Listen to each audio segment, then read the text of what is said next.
Yo, can y'all hear me? Yeah. What's going on? Yeah. What's going on? We're going on episode 5, you know what I mean? Behind the boards, and I got a lot of brothers in here that's dope, you know what I mean? Emceeing, this is an MC joint and shit. And I got my brother Casual in the building. I got my brother Jay Florio. I got my brother Blahzay, my brother Edo G. I got my brother Bender in here, Doc Spliph. I got Elder Sensei, Neek the Exotic, and the Bad Seed. More people will be coming in, but we're going to start right now. You know what I mean? His brother's been waiting, and we're not going to waste their time because time is money, time is work. You know what I mean? Yeah, so what's up, everybody, man? Peace. Goody.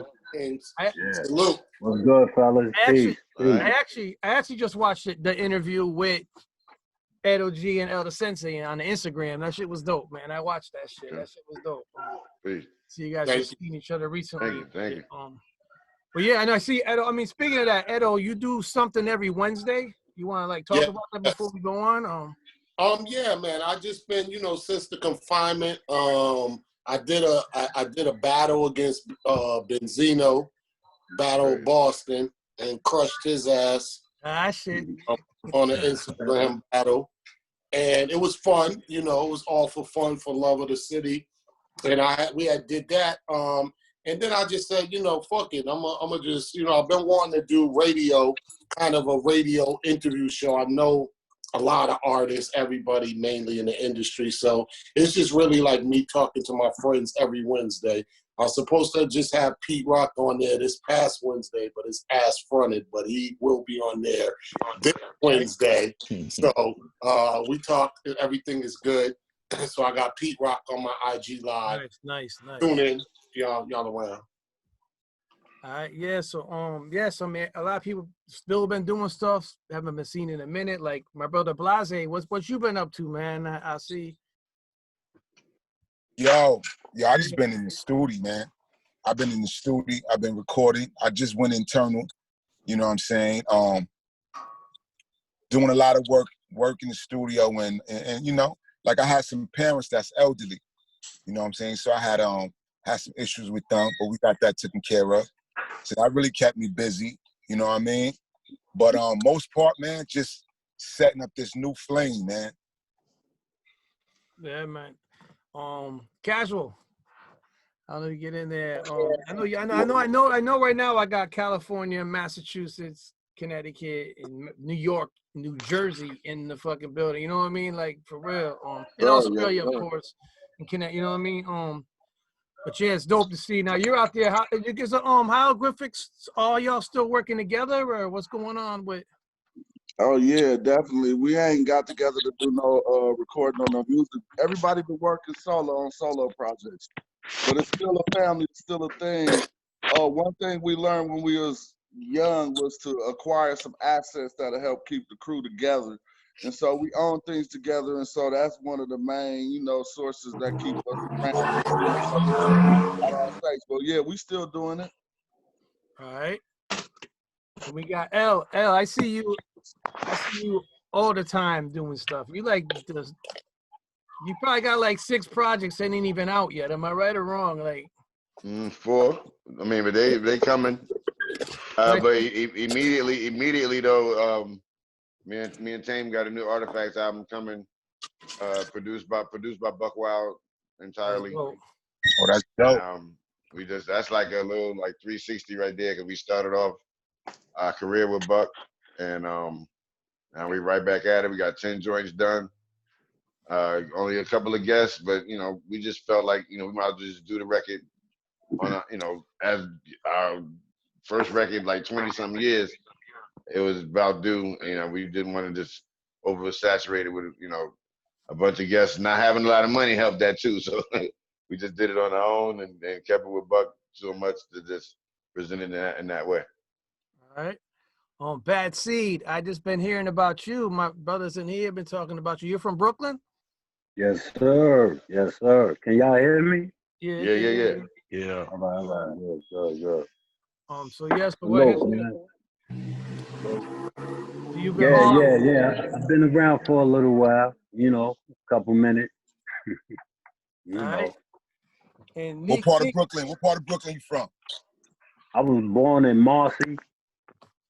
in Green, Clinton Hill area. Oh, From okay. over there, Right. that area. Yeah, yes, sir. Yeah. You know, 460. I went to 297. You know, Ponce. Everybody went to Ponce over there. That you know, when shit happened, they end up going to Ponce funeral home over there. By the Yeah. 297 and shit. Well, yeah, you know, I've been around doing the music thing for a little while. Big fan of yours. Big fan of Casual. Big fan of yo. I'm a big fan of everybody in here. I'm tripping as the camera was going like this. I'm like, oh shit, it's dude. You know what I'm a fan. I'm a fan of Seed. I'm a fan of Seed. You know that. Yo, salute, big bro. Salute to L. I'm glad to be here, bro. You know, I got Neek, big fan of Neek. You know, what up? I got you know, I got some work. I just put an album out with Team Demo about a month ago. It's a concept album. It's real hard. Team Demo, you know, they did Crime Wave for 50 Cent. You know what I mean? It's dope, man. We got Wise P on there, Planet Asia's on there, Ali Vegas. Dope.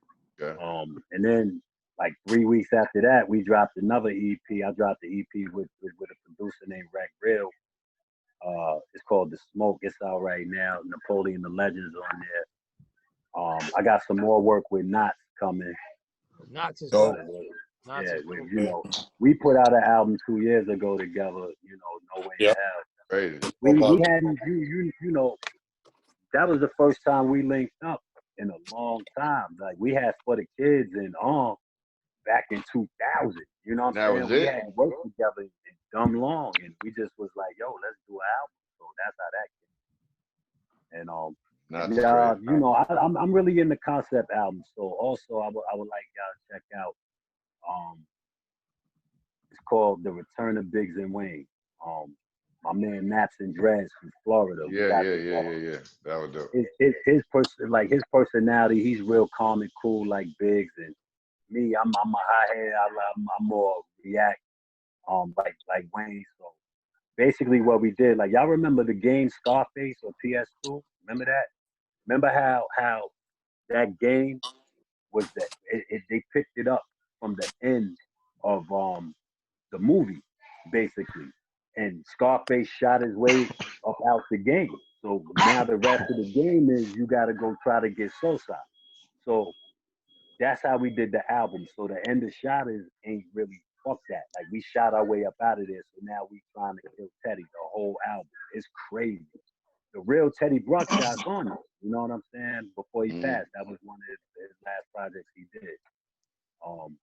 Y'all check that out. Like I'm real proud of that. Y'all check that out. At OG, salute, bro. You know what I'm saying? Big fan of yours as well, man. Appreciate you. Word. Definitely a legend. I'm just tripping. I'm glad to be here, man. Everybody I used to watch it. You know what I'm saying? This is big. Jake Flo. So yo, Cash, are you still there? What's up, brother? Good to see you. I'm glad you made it. So there. Yes, just checking your Neek, you there? Your voice is working? Yo, I'm here. You can hear me? Yeah, man. I seen you did an album not too long ago too. I remember when I first heard you on the Fake and the Funk shit, and I was like, okay, all right. Shout out to Lars Professor. You know what I'm saying? Like for real. Like, Yeah. You know it. You already know. They still doing that. You get smoked like blunts.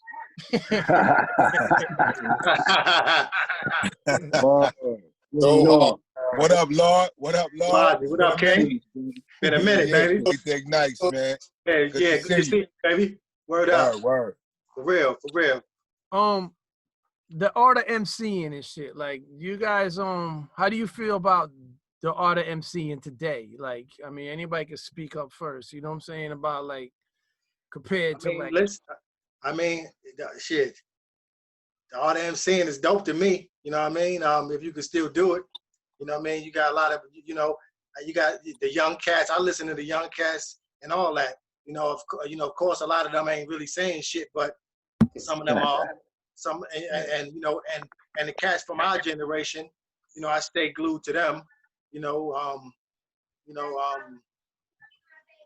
of us got to do better. You know what I'm trying to say? And I say us, as a hip hop community. my brothers here, you know, be doing their thing and all that. But it's a lot of, you know, it's a lot of brothers making a lot of bullshit, you know, and getting co-signed and all that shit. You know what I mean? Like that shit is dope and all that shit.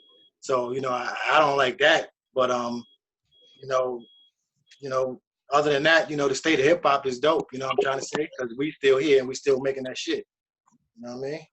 Yo, There's a lot of whack shit out there. You know, you already know there is. It'd be a lot of favoritism shit and all that. And you know, listen, you can have favoritism, but make sure the shit is dope. You know what I'm saying? Don't have favoritism and the shit is whack.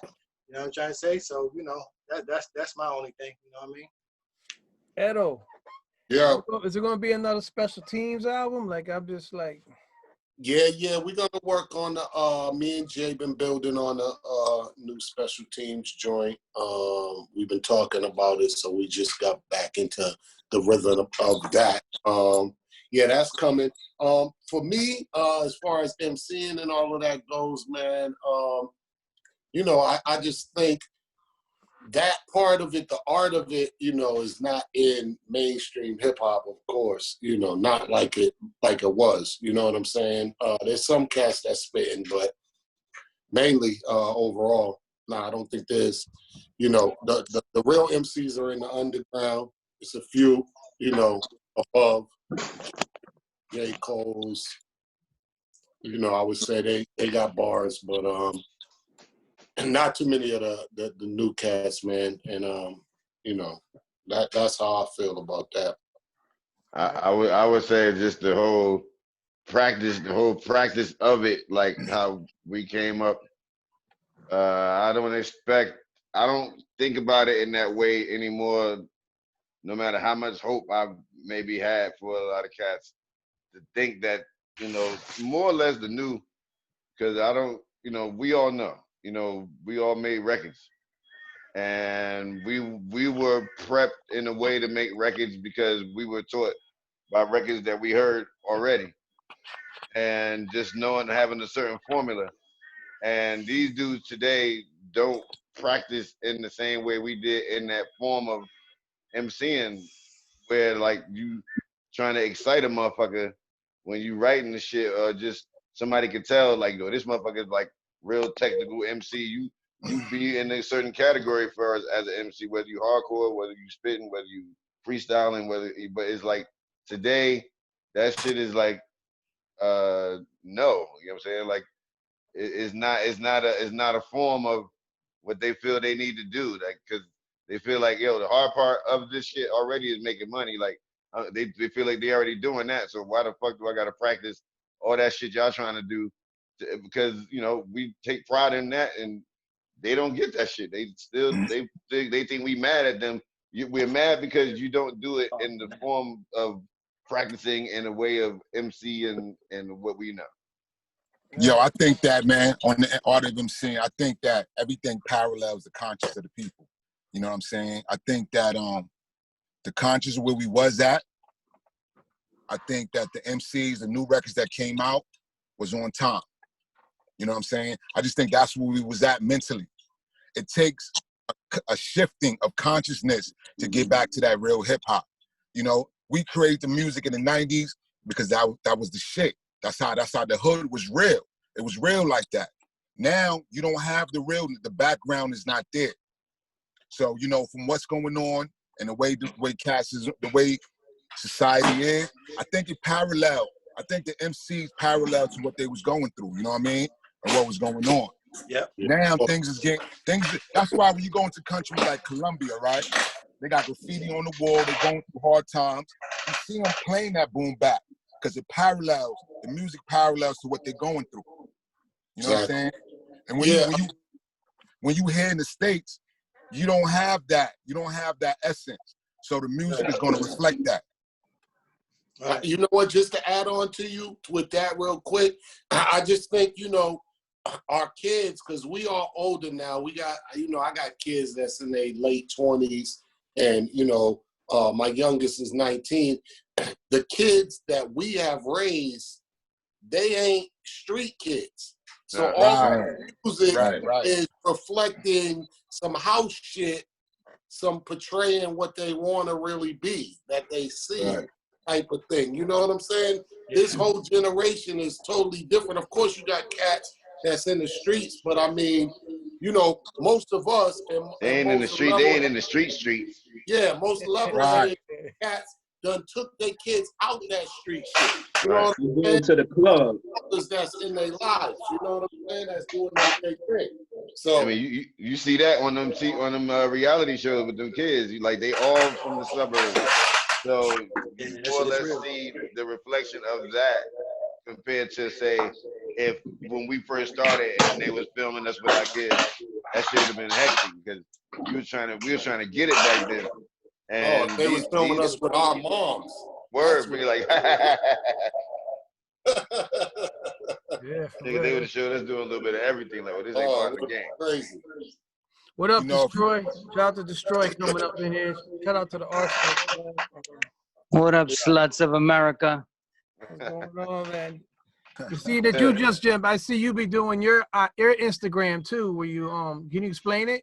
How you do your Instagram where you do the people collectibles and Yeah, man, you know, life is an amazing thing, and we have the good fortune of kind of using our heads, and everybody was going in their crates, and shout out to everybody who was in here, a lot of beautiful faces. But yeah, I had all this stuff in the stash, and I know a lot of us have a lot of things that kind of remind us of like a crack era, as Ed OG was saying, you know, times are different, but I just became realizing that, you know, Crazy Legs and other peers of ours had all these kind of like relics from a certain era. So, you know, as a test, I was like, man, I think, you know, I'm trying to find a way. I'm always trying to make people laugh, bug out, and just have community throughout this great career of mine, and just meeting a lot of people like the people in this room. But I was trying to think of something that could bring us together. And good fortunately is that, you know, when I thought of this, I went and this was a blank wall right here. I just went and I started screwing everything up, and this shelf actually fell. And this is to give fellas a little insight. This is an award I got from the NBA, but it broke, fam. That's when you was playing with Jordan. I remember that. It broke. So you know, but anyway, my point is like, you know, I got a lot of stuff of a lot of you guys out there. You know, this is, you know, but you know, my whole point is I know you guys have it too, and I've hit a lot of people, Elder Sensei up, and you guys, you remember 555 Soul. This is a wallet from then. Something y'all appreciate. This is the Big L post when he passed away. okay, right. You know, but these are all relics, and a lot of people have been coming and being a part of the show, and then they stay because they almost want to see items that they owned at one time in their youth. And it's sometimes, damn, I remember when I was a kid, I had that, and my brother sold it on the street. You know, so, you know, it's a good little nostalgic thing that I do here. And I also get younger heads who have like the new Funkos and stuff like that. So, man, you know, it's beautiful to see all y'all in here. I'm you know, sorry I'm late to this, but you know, any community and unity at this time is appreciated. And it's good to see a lot of y'all faces in here. So welcome. Thank you for having me on, guys. Yeah. Great to have you. Peace. I do appreciate it. Yo, Casual, I got like 2 questions for you, man. Casual? I interviewed, that's Casual right there about yo, no peace, bro. Sean Price told me a long time ago in an interview that you and him was supposed to do an album together. Did you guys end up ever doing something? Or? Oh, that was your interview? Yeah. That's cold. I put that interview on my IG one time. You know what? I sent him like 4 songs. No, this is before IG. This is like when I was on the radio. Sean Price I know, but Aguilar had shared it on IG because he had mentioned Aguilar, and then I ripped it. Oh, it might have been something else, but anyway, yeah, we was working on some music, rest in peace, and you know what I mean? He was a big influence on me. It's funny because when I sent him my versions or whatever, my bars or whatever, he hadn't sent me nothing back in a while. And I started thinking my bars was hella weak. I was like, oh, I should have sent Sean something better because he ain't sending me nothing back. And then I seen an interview where he said the reason why he didn't send nothing back is because I was rapping too hard. And I seen it's a true story. Yeah, I seen that posthumously. And so I was like, dang, I mean, I thought to myself about some of my, you know, artistic insecurities. Like, man, you should have just hit him up and been like, "Yo, what's going on?" Instead of just letting it mildew, I didn't press line because I thought what I contributed wasn't up to par. But yeah, we was working on something. I tell you, Sean P, when Static Selector was putting together one of his recent albums, I was like, bro, you got to do a new Crooklyn, and you got to get Sean P, you got to get Joey Badass, Joel Ortiz, and have Fame on the chorus. And you know, Sean P's the homie, so he was always around. And I was like, yo, Sean, what you think? He's like, I ain't doing that. And I was like, what? Like the way he said it, right? Kind of like the way you just took it. Like I was kind of like, damn, B, that's kind of like a cool idea, like a new Crooklyn wall, y'all. He's like, man, they gonna rap too much. Y'all don't want to rap too much. He was so real with that. Yeah. Real how he came with it. He said Man. it on it. He said, I'll do a joint. I won't do a joint with Razzcast. I'd rather do a joint with some whack ass for fast cash. Yeah, I don't know if y'all remember that, but Yeah, he I was do really remember about he said that. Yeah, that's Well, I got a joint with Pete. great. That's what you got. You got on the special teams, John, right? Or Yeah. I know L got one too, because when I first met L, Yeah. he told me the story about that shit. I remember he like, Yeah, that's it. I mean, he came to Jersey, and it's crazy. My man that made the track, my man P Original, he passed away not too long ago too. So he lived out in like Edison, New Jersey. Edison is like, you know, nothing like where I'm at right now. So we took him up there. I had a whip at the time. I picked him up in front of Fat Beats, brought him out to Jersey, and the first thing he said when he got out the car, he's like, "Damn, grass, word, I see grass." in front of my man's crib. So it was like, yo, so we went in the house and we had the studio upstairs in the crib in the third floor. So as soon as he walked in the door, he was like, whoa, okay. Got upstairs. He's like, man, listen. He's like, so how long you been here? And like, can I come back? And he was so impressed because he was away from, you know, from the city. So he got to be comfortable. You know, I before we even did the song, I gave him his bread. You know, he was this dude. I mean, he came to my crib. He met my son. I mean, we went out to the barbershop to pick up my man Rel. He did the track, and he was like, "Yo, L, I used to be around here."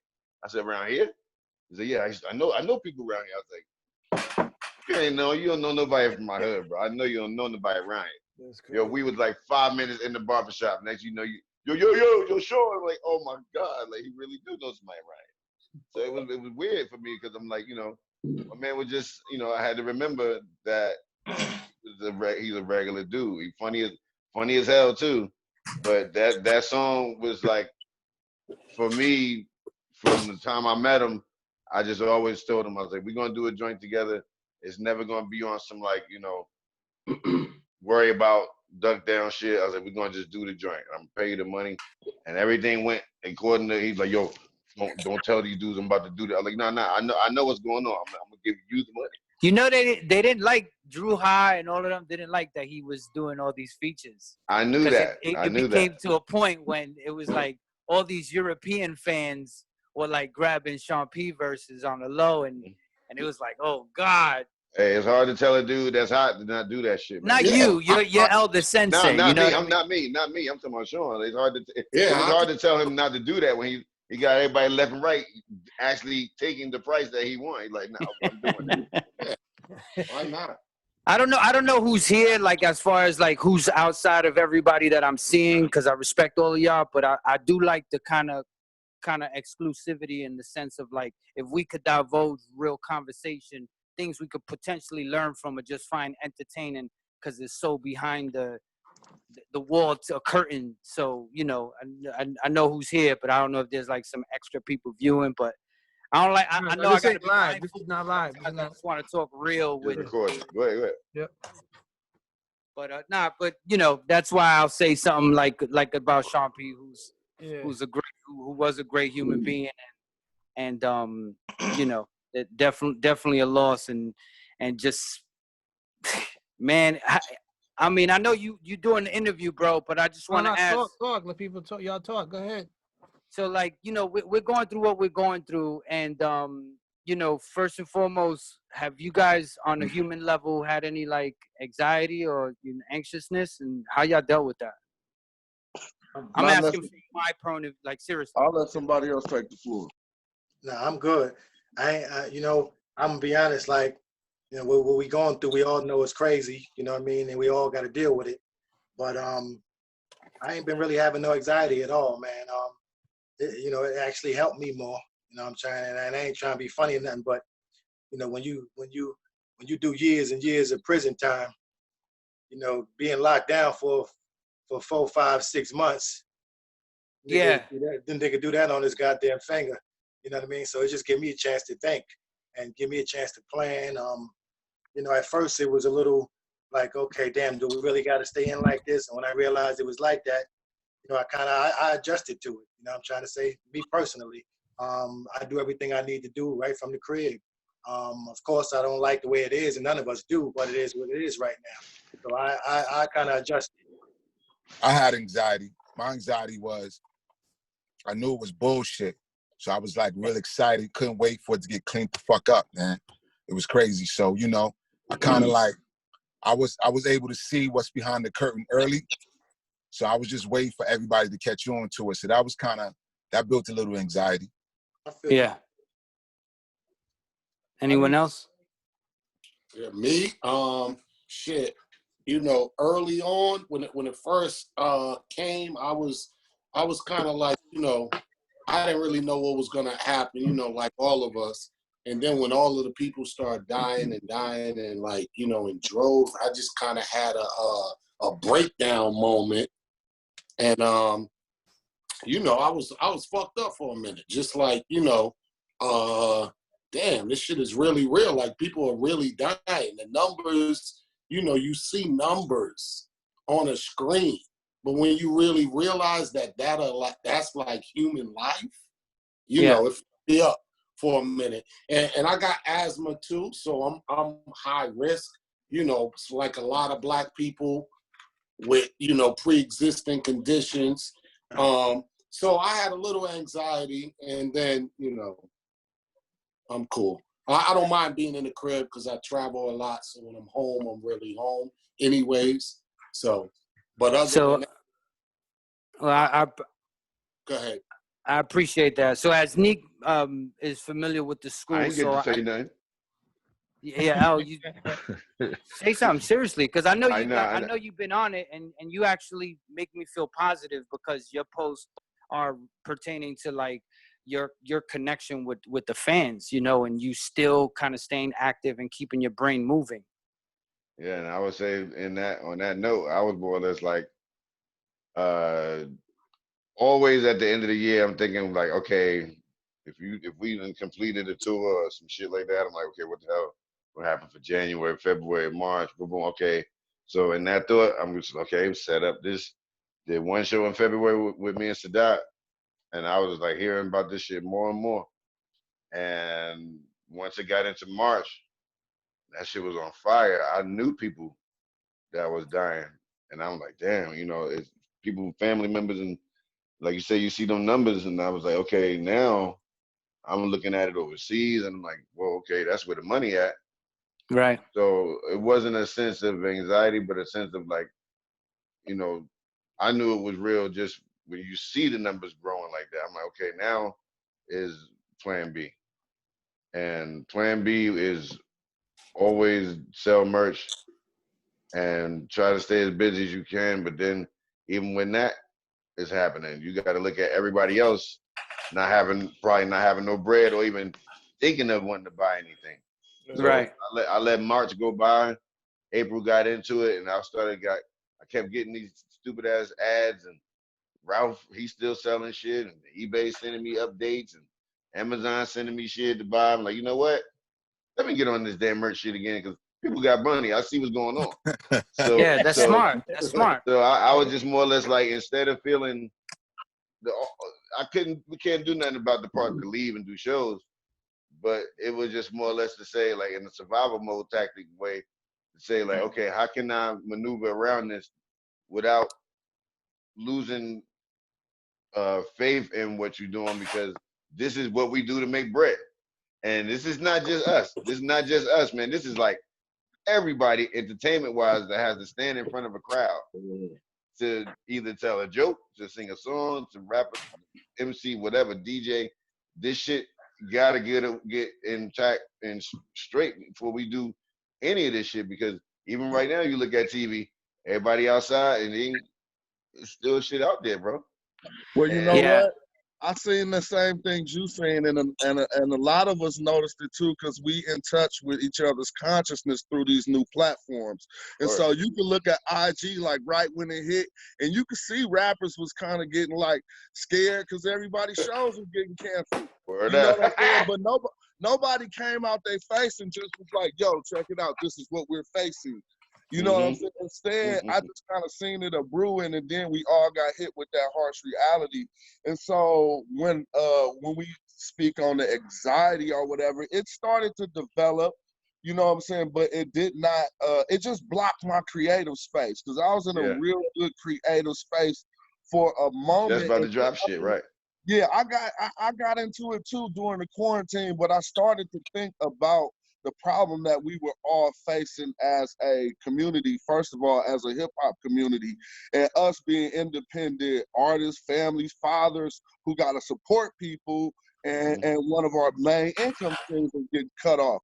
And so instead of being like, I turned it around and got confrontational with my anxiety, and I'm a thinking man, and I started to write, and I wanted to develop again new ways to get money in hip hop. What I thought the future of hip hop could look like in the face of coming out of a quarantine. And I got what I call solutions. I tell Sway and Kanye, I got the answers right now. I'm looking for a platform big enough to get hip hop to hear and understand some of the things that let me just start talking right now between us. Like, I'll say I got a plan for a modest artist to raise about 50 grand off of his album before it's released.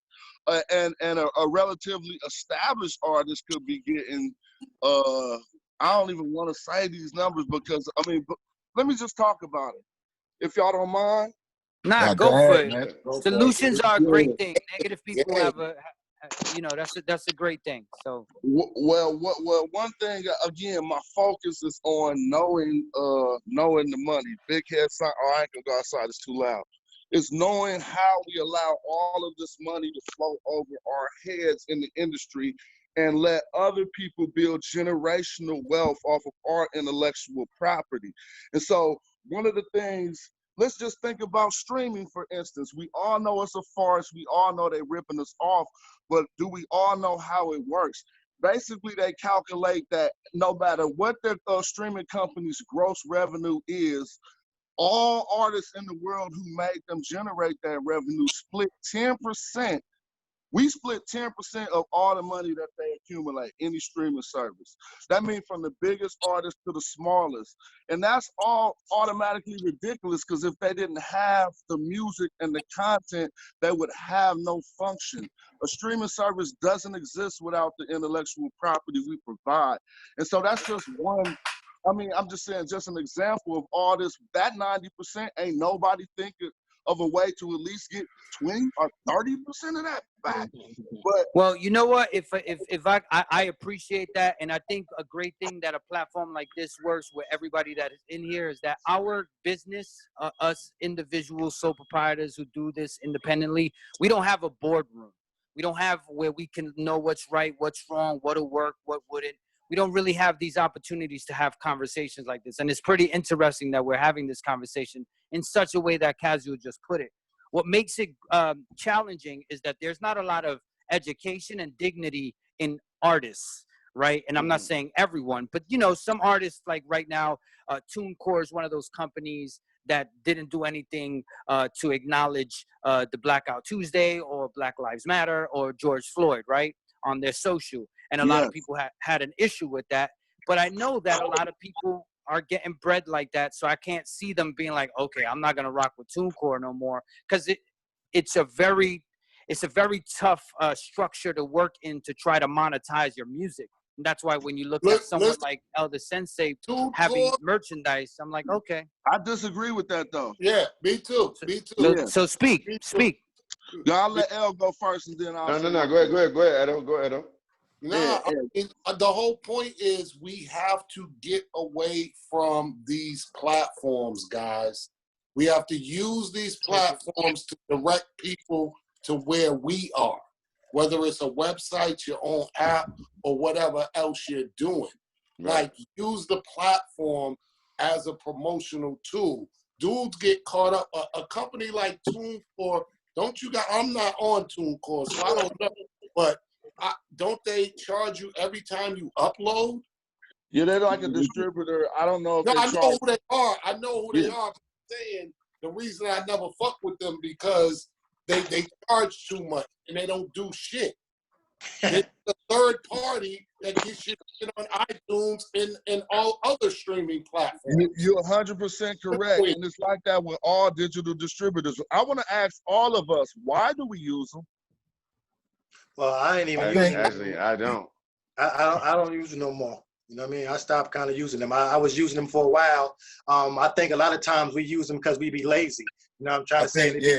It'd be easy to get to them, and they can just put the shit up there, and then you do what you do. But at the end of the day, they getting 10-20% of your shit. And what they doing, they ain't doing shit at the end of the fucking day. Yeah. Right. I think we got that 90. They just supposed to be doing the legwork for you. As long as you got the base and the contacts, you could do all that shit yourself. The fans want to see you anyway. Want to hear your shit any fucking way. All they doing is doing the legwork. The more you can cut out, the fucking better. Yo, we got a lot of that 90s residue on us, man. Everybody in here. Well, Ed OG, Quali does a live show and he tells the crowd, go and purchase it from my website. So Edo's correct on that. But two, I have a direct deal with the Orchard for my label, and I got a couple of guys over there. If I could plug everybody in this chat with them, so you could do a direct deal with them. You could do all your digital stuff. You're getting all your shit. They're not taking. It's just one fee, regular shit, and they owned by Sony. They're really good. Yeah, I've been with the Orchard.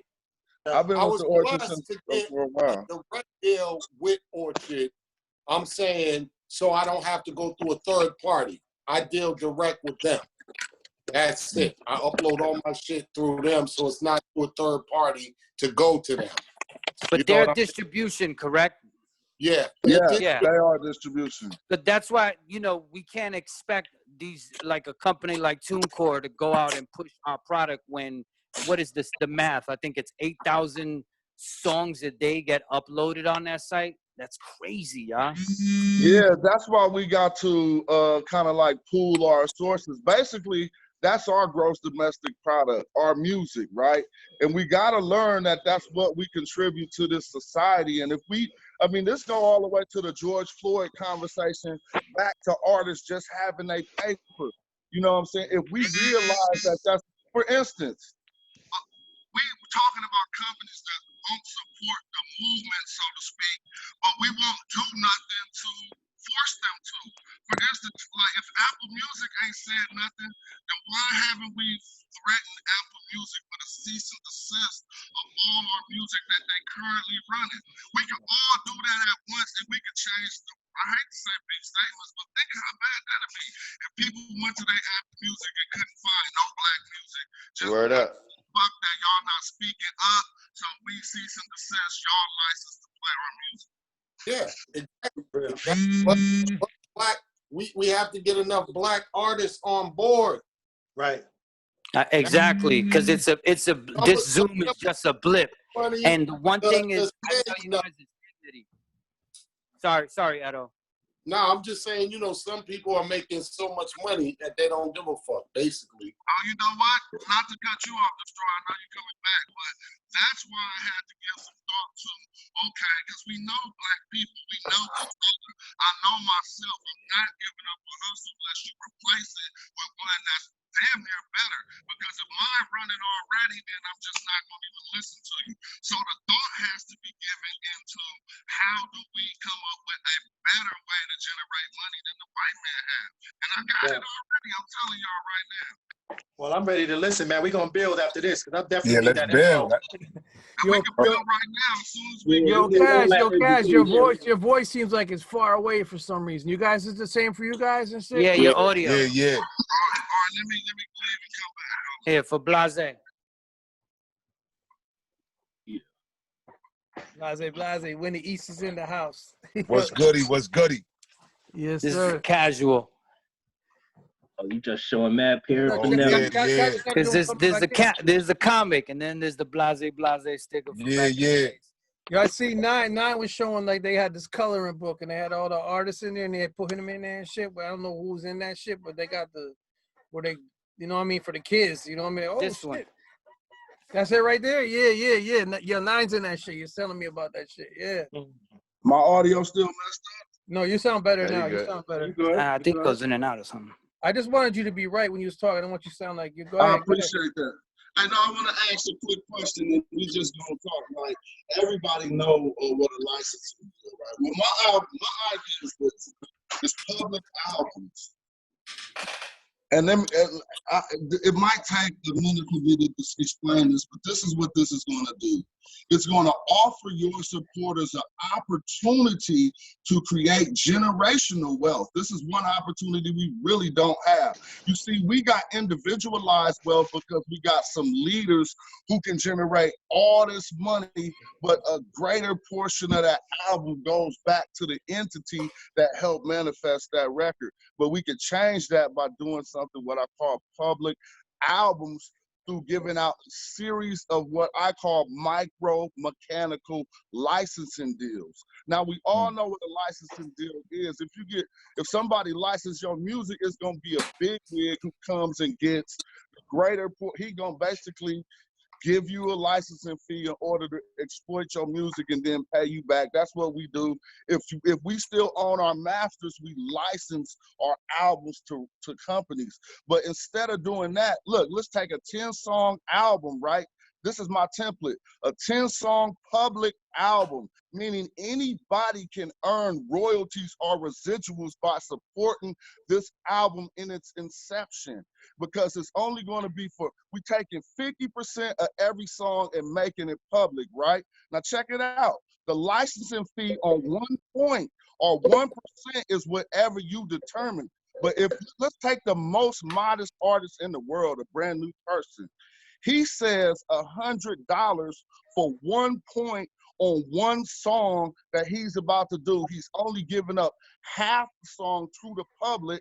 Now he got 50 micro-mechanical contracts, licensing deals that he can do on that one song with 50 people who would have a vested interest in that song, as well as they would earn royalties on that song for the duration of the micro-mechanical contract. Now let's do the numbers, because if you took one song and he had 50 contracts and he did them at the most modest rate of $100, that's saying, okay, anybody in the world now can start earning royalties by investing in music, because it's a new system in the world where artists don't let big fat record executives take the lump sum of their money. Instead, they get these portions from the people, and the people now collect royalties for the duration of the contract. So say you say a 3-year term, a 6-year term, an 8-year term, or perpetuity. And if you want to get it forever to pass down to your kids, well, then you're going to be paying a larger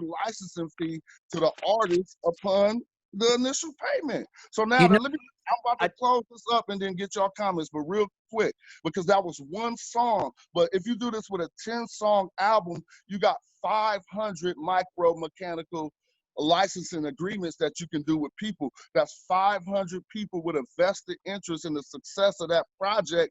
And if it was still the artist who did it for $100, he raised 50 grand before the album even came out. All right, now we'll see what someone thinks. So first and foremost, I do want to continue what he's saying. Everyone, you stop getting paid after 10 songs on an album. That's why a lot of rock dudes just do 10 songs max on an album. You guys Also, I also heard where Casual was like, you got to check, you know, the white man doing this.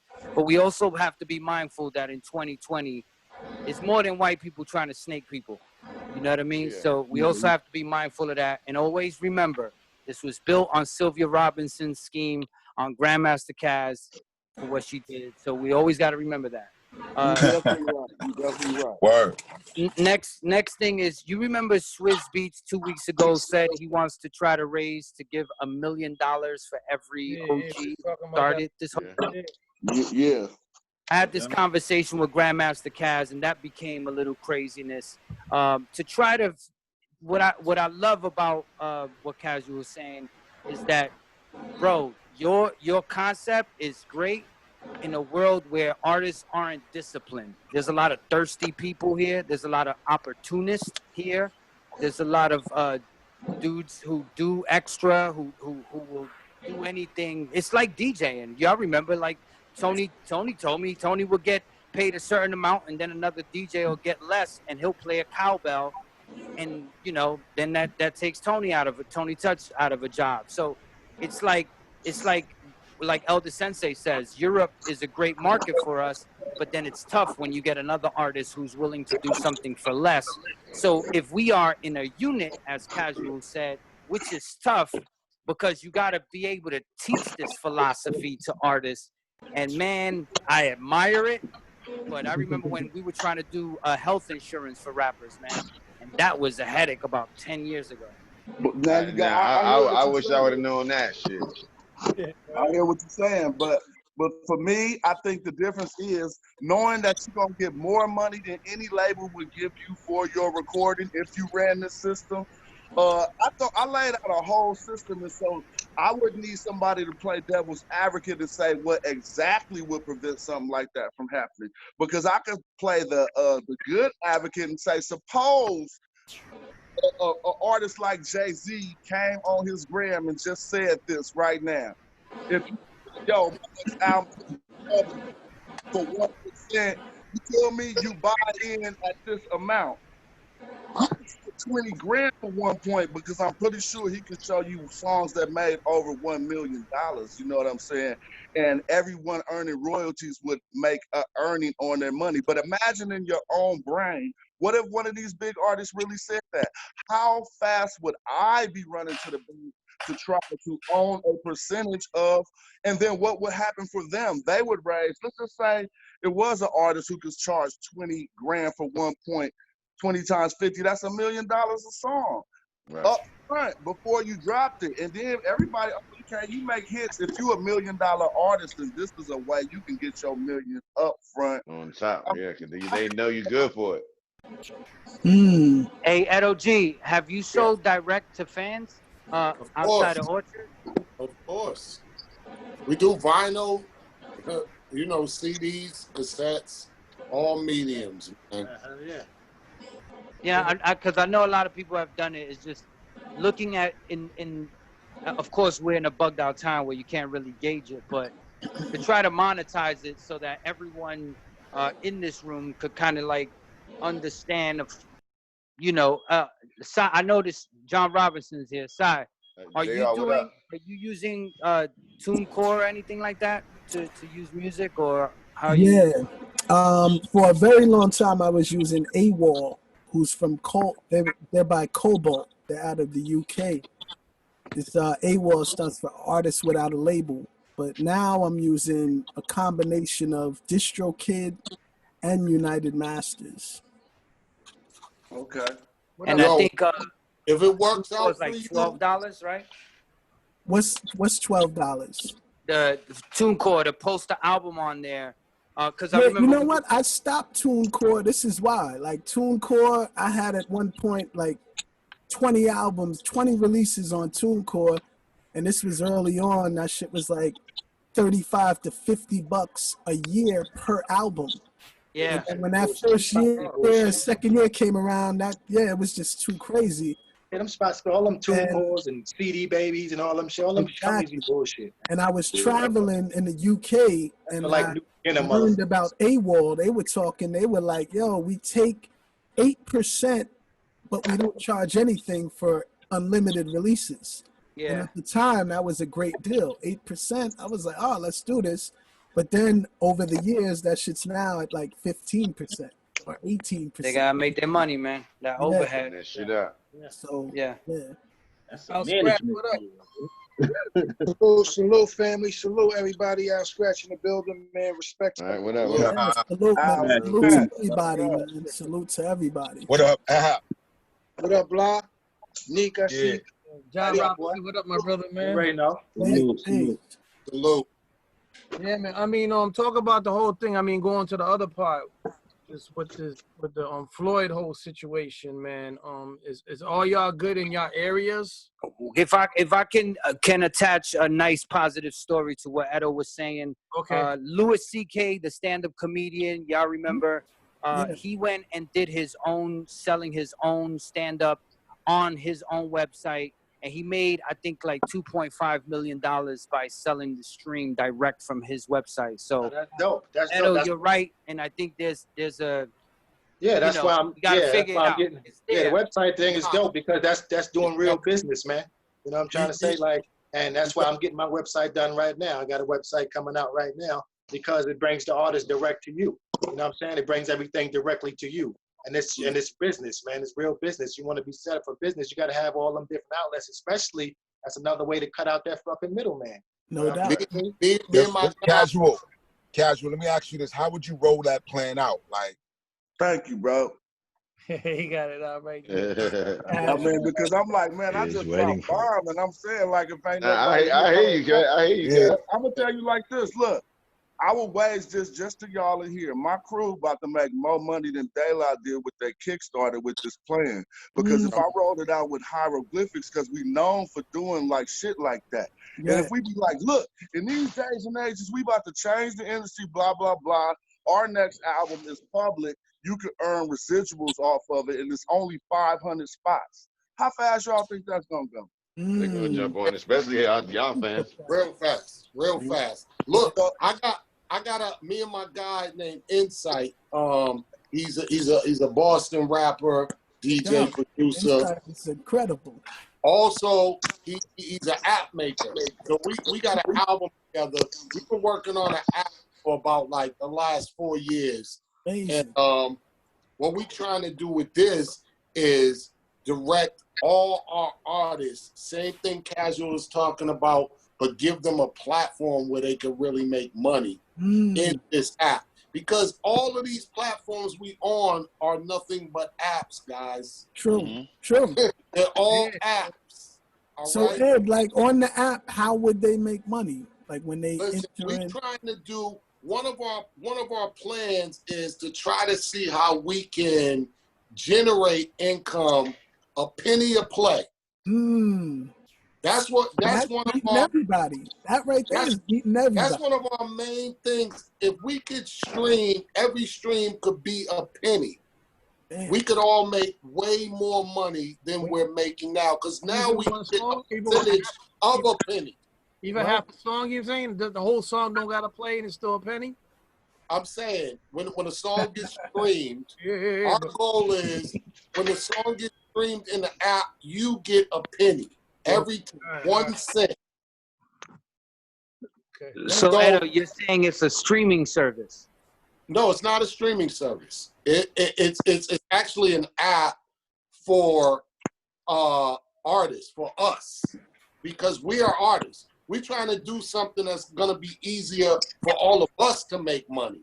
A place where we can send the people and get them away from white platforms, and not just white platforms, but they are white platforms because they're all owned by white guys. How can people take the music? People want to take the music with them. You can upload everything in the app. The same way, you know, this, what I mean, if we can get enough advertisement dollars, then we can pay a penny a play. So you would rather upload your songs to our app where you're going to get 1 cent every time someone streams it than anywhere else. The numbers say for itself. Yeah. Because anywhere else, you're only getting 1/100th of a penny. Exactly. So if you could get 1 cent, you do the math yourself. Yeah, Right. 1 cent And beats again, everybody in the the market. block question, they want to upload 1 it. cent beats everybody. If all artists uploaded their songs there and they was getting 1 cent, they gonna cake off of 100,000 freaking streams. Makes Right. you money. We all I'm do still here. that. I'm still here. I'm just running around. I hear you. You know what I'm saying? So that's one of my goals, man. To add on for what Casual was talking about is insane. It's amazing. I'm trying to do that so we could all Yo, get. Casual, you got that on paper? I got that written down. It's in my book, Big Head Science, but I got that written down too. My book ain't out yet, but it's basically what I've been working on real tough right now, and I'm willing to build it. And this is what I mean. Ideas like this is bigger than me. It could be a place. I could, and this is in opposed to what Ed O was saying. This is just opposite. I could form it into one central place where you go to find public songs, but it's more like a new cultural movement inside hip hop, like a new way to do stuff. I mean, you could just take some of the artists in here, and let's say, what if we just presented one song and was like, okay, we're gonna just do this to show people the new way. Right. But one song only requires, if we was giving up half the songs for them to earn residuals for the upfront bread, one song would only require 50 people. You're gonna find 50 people in the world who want to earn royalties because they ain't got no other way because they don't got intellectual property. We can also teach people that this is the publishing game. None of the executives who we oppose in the industries make music. They give us money up front to collect our royalties, but they manipulate us with bigger contracts, with different type of contracts. We be in control of the contracts, and we, instead of going to look for big companies to do it, we just offer it to your fan base. And then here's another thing about it, and I don't want to run off. If the points that you don't sell, you simply reassume. So say you wanted to sell 50, but only sold 20. Well, then you only do 20 contracts. You made 20 grand if you were selling it for a G a point. But that it depends. Everybody got to do their own math on how much a song actually makes, so you make sure you're not ripping nobody off. Right. Different people gonna sell them for different rates. Well, but I did math with this group called Mechanics. Bro. Insane. A local group called the Blood motherfuckers made like 30 racks off of one song in like 2 years, and we was like, okay, if y'all would have sold people $200 shares on that one song, they would have made by the second year they would have been almost doubling their money. And so that was a modest new group that y'all probably never heard of. Imagine running these numbers with a real lucrative group that could stand to make millions up front in this game. Right. So Casual, I jumped on late. What I'm getting is this is a model that allows the fan base to buy shares of songs. Excellent. Like stop. Yep. But we got to be kind of sensitive with the language because it's not really a share. It's not like an investment that goes up and down. It won't become a security. They're buying rights because we own our rights. They're going to pay a licensing fee to get rights to collect on the usage of the song, which is a royalty. It's just a usage payment. So whenever it get used, they get some bread at the predetermined amount that you determine. And we don't want nobody to come in like no big wig and buy 50% of your song. So you're doing mechanical licensing deals. We all know what a mechanical licensing deal is. You know what, Kaz? This is Tom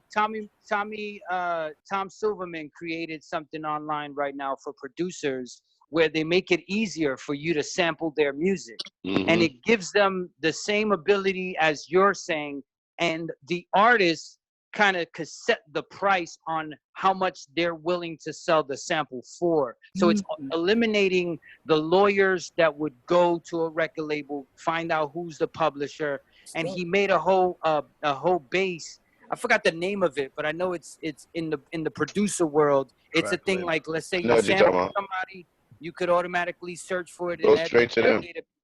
Say again? It goes straight to the artist. TrackLib, yes, it's called TrackLib, and it's with this model where they dictate how much it is. You're right, so it is it is with that standard. Now, again, I don't want to filibuster, but I just want this idea on your minds because I know we all thinking, man, imagine this. Imagine what economy this would create, not only in hip hop, but in Black culture. It's going to be some people who really good at picking songs. And they're going to be like, man, I got a song for what? Like, there's going to become song portfolios, so to speak, for just people in the community who just had a few bucks because Gambit will run from the smallest artist to the biggest artist. You might be like, man, I bought 1% of that song for $100 and that blew up on TikTok or whatever. Or what have you. But again, I don't want to filibuster, but I just wanted to. Nah, we appreciate Nah, that. that's We dope, appreciate man. that. It's also Work give into that. it also Right. give the fans Here, something Blahzay. to put into. This Yeah, for Blahzay. Pain I feel. Yo, Blahzay, that first album was crazy. Yeah, let's tell you, man, the album, the beat.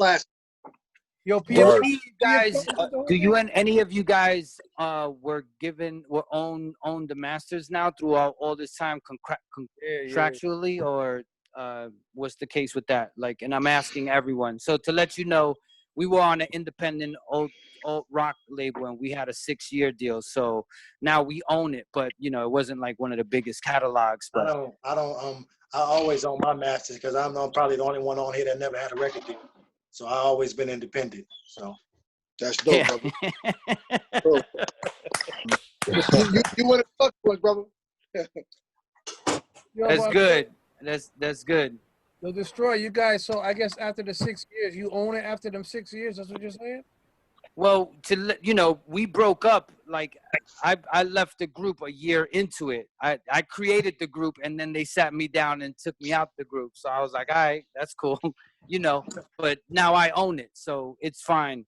But yeah, it took 6 years, but it took more than that because I was focusing on my own career and what I was doing. I was already detached from Arsonist and wanted, y'all who like Elder Sensei could speak to it. Anybody who was in a group, it's tricky. You step away, you pay your dues, you make your own, and then you come back to it. And I was just lucky I was able to. Yeah, I mean, I think all of us that been on the label after you leave, it's just you. So you can pretty much do what you want when it's just you and you're not tied to the label.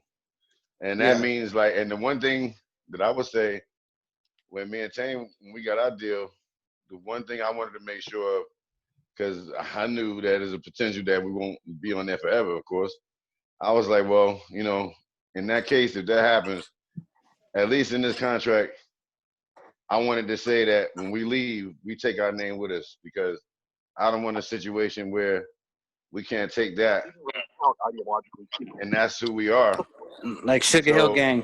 What up, Buckshot? So it's like you try to protect yourself in some kind of way because no label in that time was going to let us keep 100% publishing to split between me and Tame. No label was going to let us be in control of, even partly in control of what we were trying to present to the people as, say, marketing tools. Because when you on a label like Atlantic, you was Junior Mafia, it was Lil Kim, it was us, it was Skills.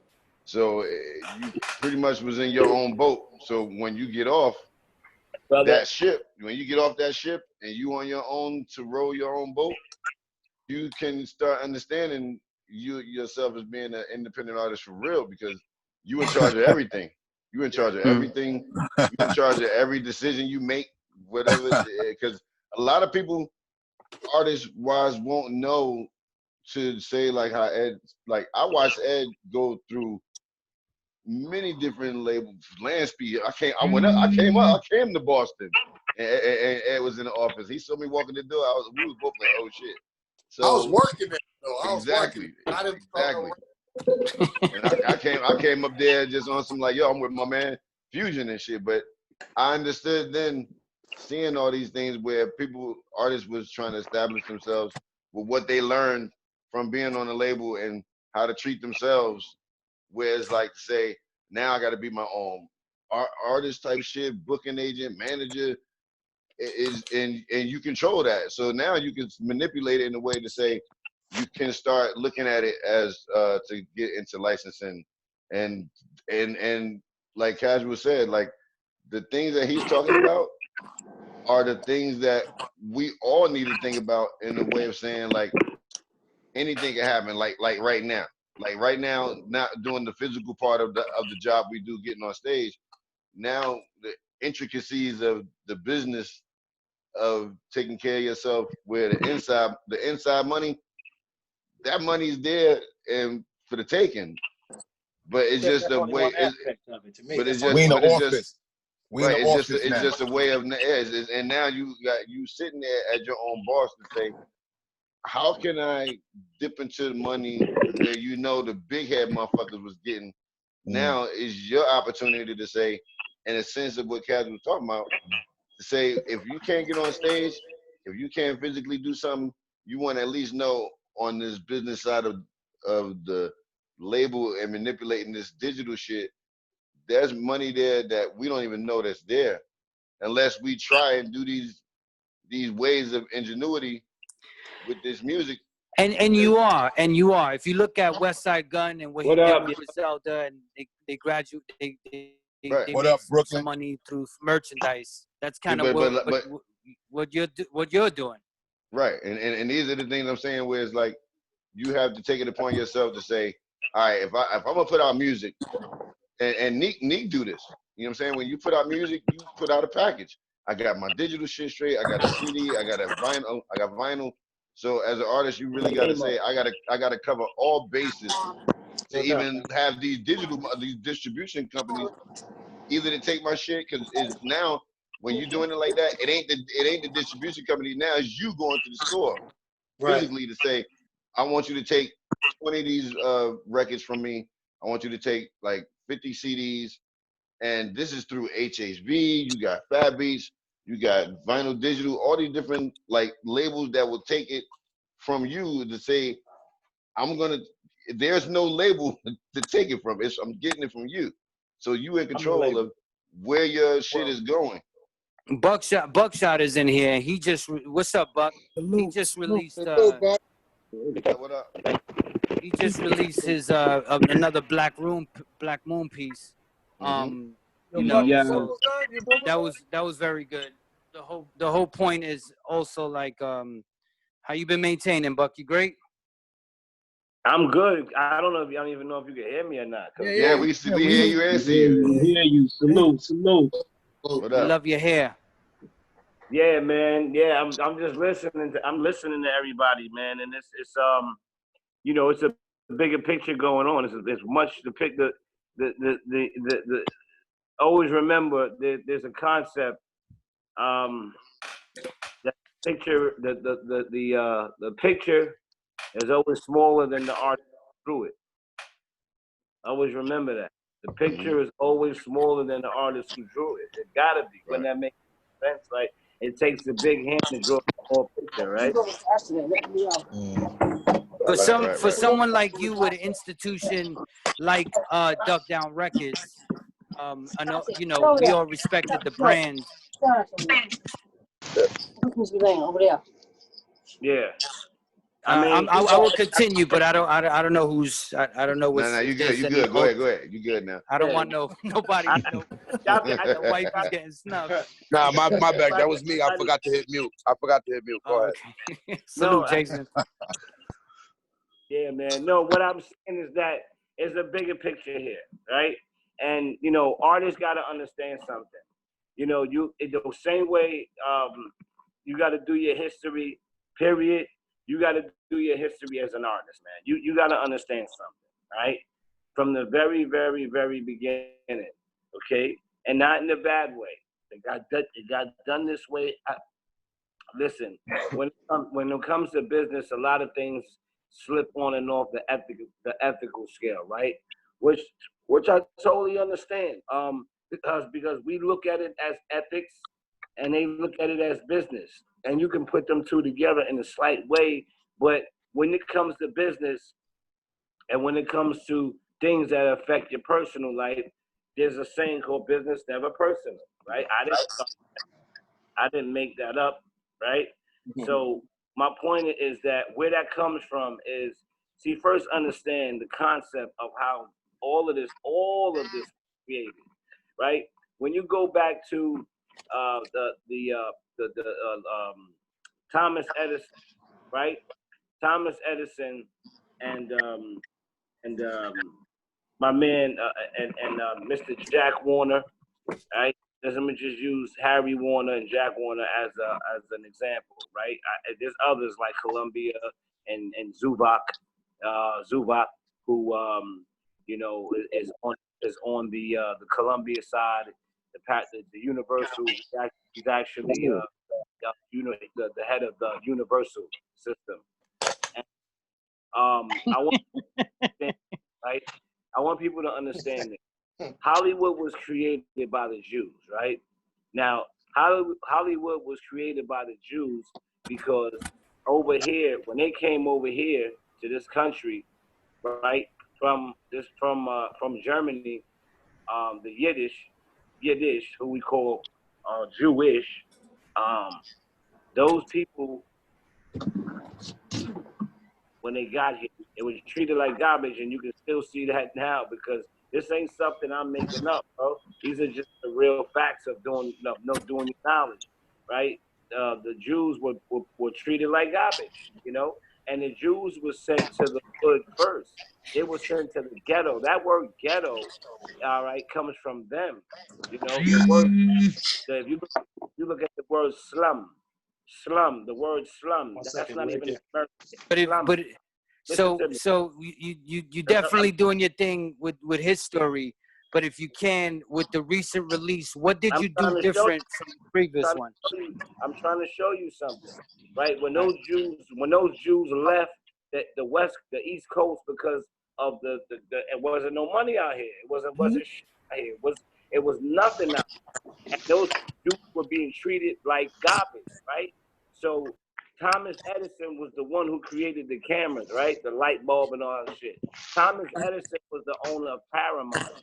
Thomas Edison was the one who had the black people spitting out the watermelons inside of the movies, and he was the one that had the Jews getting slapped around and all that. So what happened was Harry and all those guys, they looked to get the fuck out of New York, and they looked past the South, and they saw that the West Coast, all that shit was just Rockies and mountains and land at the time. They saw that as an opportunity to make their own fucking land. Like, yo, fuck that. That was their quote unquote version of Black Wall Street. Let's just use that. We can get back to that. But that was their version of it. So when you look at Hollywood, it used to be called Hollywood Land. You understand? Because all those Jews put their little. I know, but if you can come the duck down. All right. My point to you is very much more important than duck down. My point to you is that when those Jews created Warner Brothers, right?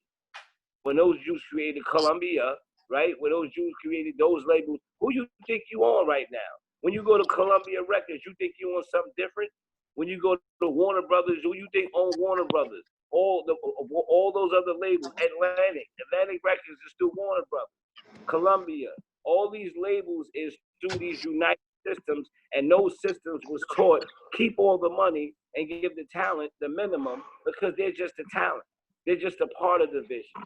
So my point to you of that, if this goes way back to that system, you as rappers and us as rappers, we just got signed to record labels and didn't even know what a record label was, don't understand what a record label is supposed to do, know nothing about it. All we know is take our music, run to the dude, the white dude who got some cash, get the upfront budget, put the record out, and then expect to get paid.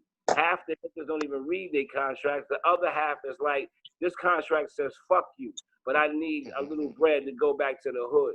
So they wind up taking the contract. And I mean, you know, I dig the narrative, but we also have to, if you guys understand, Beastie Boys got jerked, Third Base got jerked, and I'm not even trying to make that an example or equal. That is not fair to how many people prior to the genre of hip hop even existed that got taken advantage. Saying you got jerked, but I'm trying to explain to you, it's not about getting, it's about going into a contract and in the contract and either taking it or not. You can't say you got jerked looking at a contract that says "fuck you," then scream you got jerked. That doesn't make sense. That's like a vegetarian wearing a leather jacket. Yeah. Okay. That don't make sense. Like you. So like De La Soul to Tommy Boy, they were young when they didn't know what they were signing. Let's accept the responsibility that we didn't take our time and do the knowledge like we supposed to, and stop saying we got jerked. If a person's sitting there saying, "Hey, sign this piece of paper right here. I'm gonna give you $500,000 up front, but I'm gonna make your points prorated. You don't get points, but they're gonna be prorated. I'm gonna do administration on those prorated. I'm gonna give you your publishing. I'm gonna say you shouldn't even have nothing to do with my publishing. Well, who has to administer your publishing and make sure I'm gonna say, all right, so we're gonna take, then it got to the point where it was like, we're gonna take 25% of your publishing and then another 25 for fucking administering that publishing. Administration, I'll do all the work. Just sit back and smoke a blunt. All right, so they charge another 25%. That's 50% of your publishing that's going. That you don't. A record label has nothing to do with publishing. Publishing is just words that come out your mouth. Somebody's supposed to pay a fee for that. So for a person who right now has released a project, how did you make it benefit yourself? Because prior to you stepping. I don't even deal with none of their world. I never did. I never will. I never ducked down with. I never dealt with them. I knew what time it is.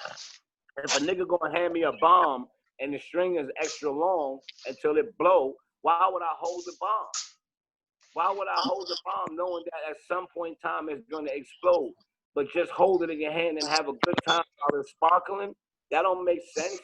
That's no different than the rappers running around with bullshit ass jury, fake ass budgets. You don't even get a signing bonus from your budget. So if your budget is $500,000, you get a signing bonus of $100,000 maybe, and the $400 go to your production, your video, your marketing, your promotion, your media. So all together that's it. So don't think that you got a $500,000 check and you running home. But that's I hope they wouldn't think that. Yeah, I think everybody in here is over 40 in the sense of where they have some experience in their careers.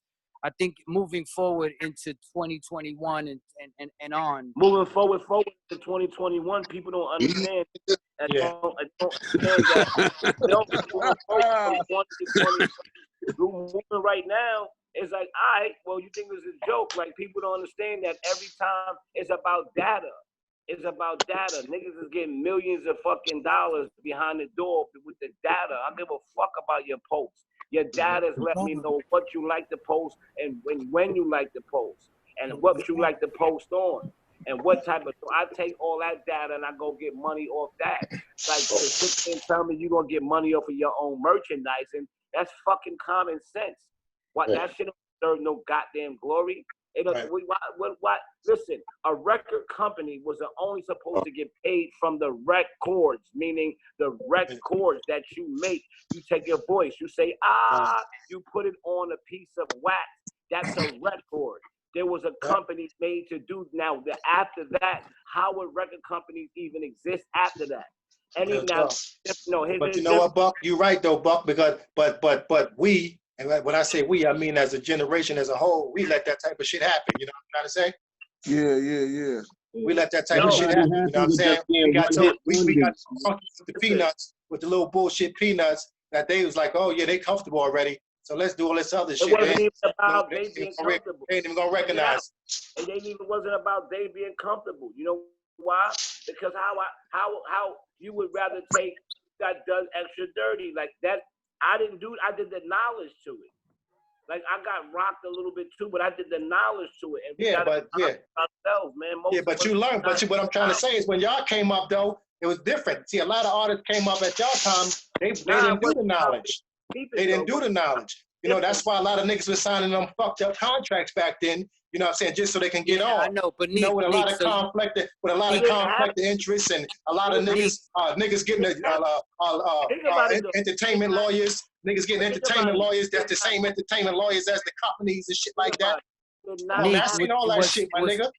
Black, Think about it. Hold up. No, hold up. Okay. Hold up. Think about it though. Never blame them. Never blame the next man for your flame. Stop that. Stop blaming. Who blaming? Nobody blaming nothing. Who blaming? When you the fire, if I stuck a crack pipe in front of you right now, would you smoke it? Who blaming? Who's blaming? You But I must think be it reading what I'm was just a saying learning. wrong. I think that was just a learning process for the industry, for all of us. Yeah, we all know of us. now, but in hindsight, we didn't know back then. We all signed some of that bad paperwork. I was But 18 now years Exactly. old. Listen, I was 18 years old when I felt the wrath of that, and I was 21 years old when I said, get the fuck out of here, and start Duck Down. I didn't just come out with Duck Down. I wasn't a genius when it first came out, but I knew common sense told me either sign it. Let me tell you something. Leo Cohen, with my man, Black Moon, we had the hottest, who got the props, and we were just coming out as one of the hottest groups.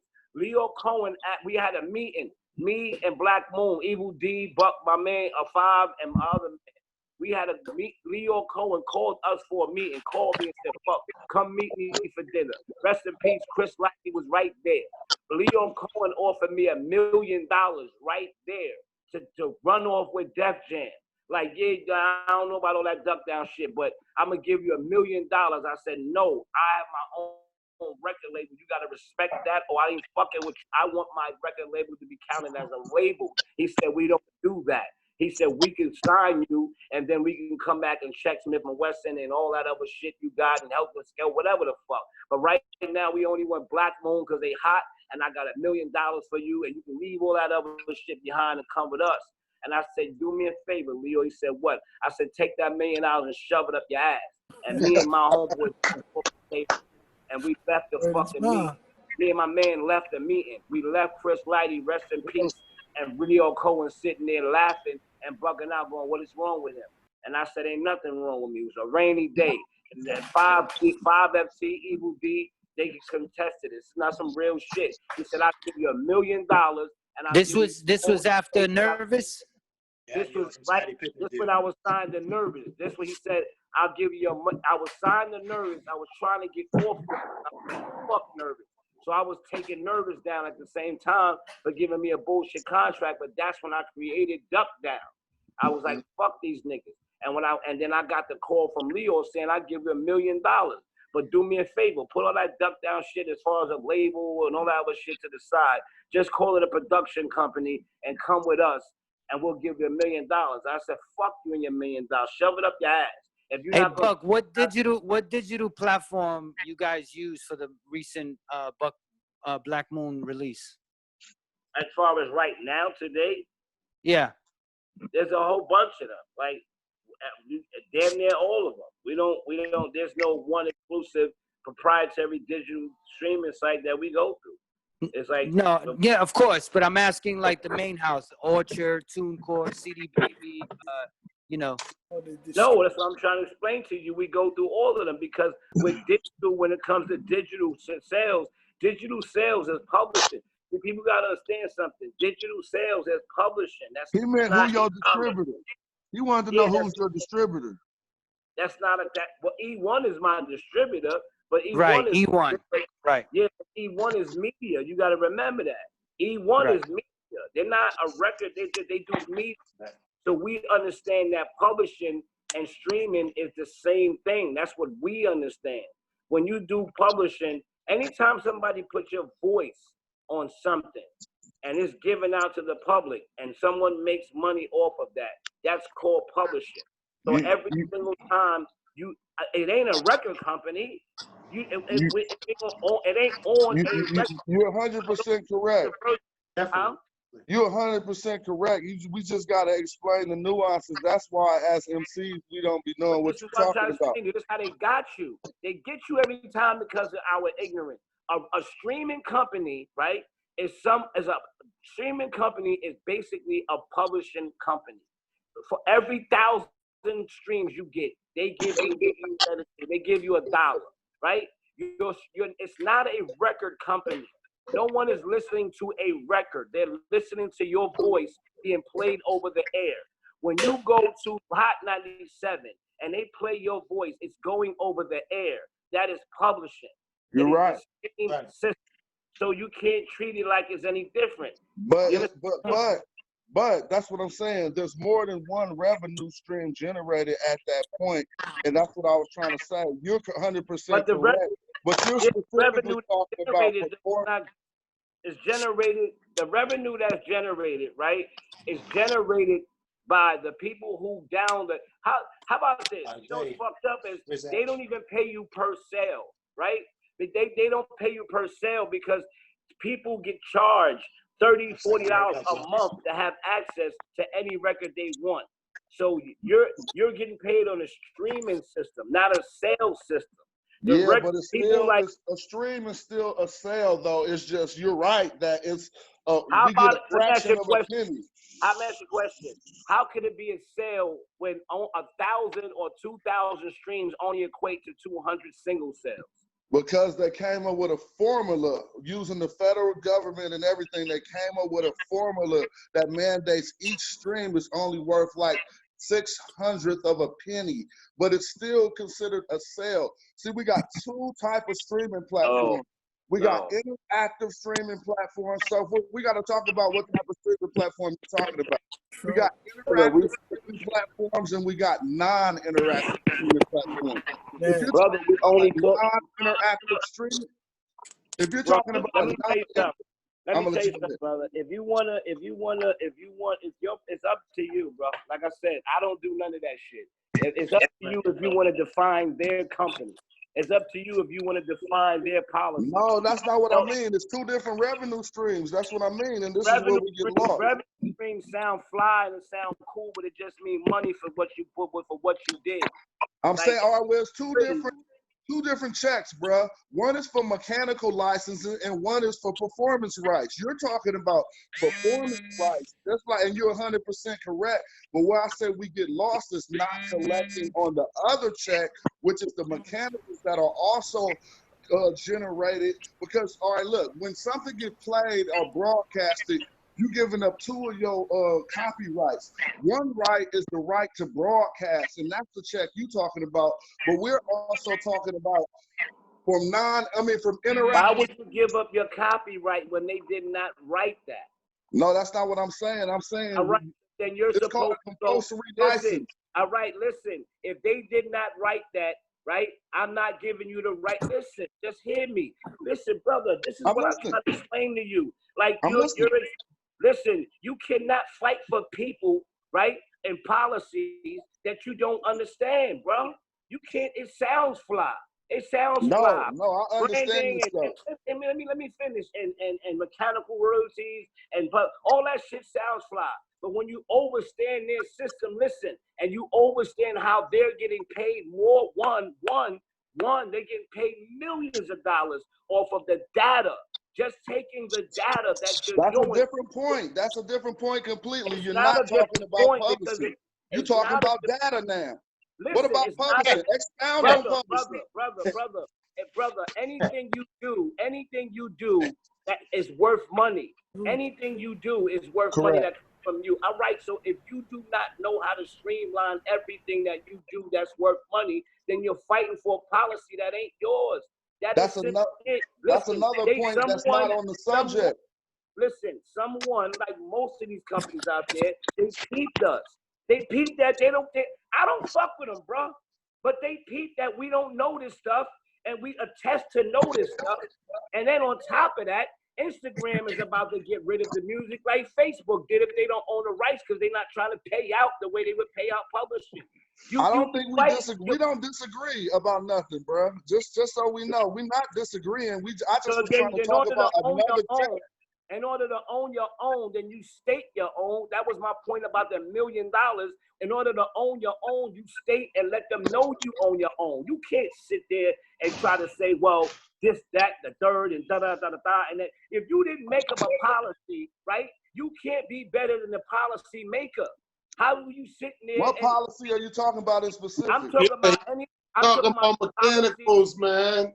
I'm talking about the policy. Mechanicals. What about them though? Say that again. What about mechanicals?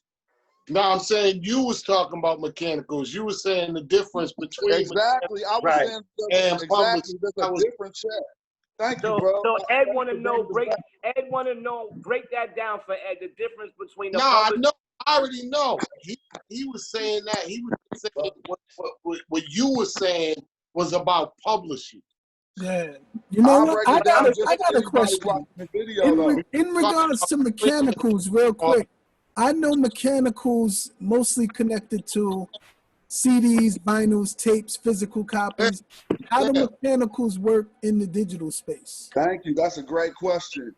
And one thing we got to understand is mechanicals are just simply a usage payment for the songwriters and composers, not for the owner of the sound recording. And so in streaming our music, we get paid 2 checks.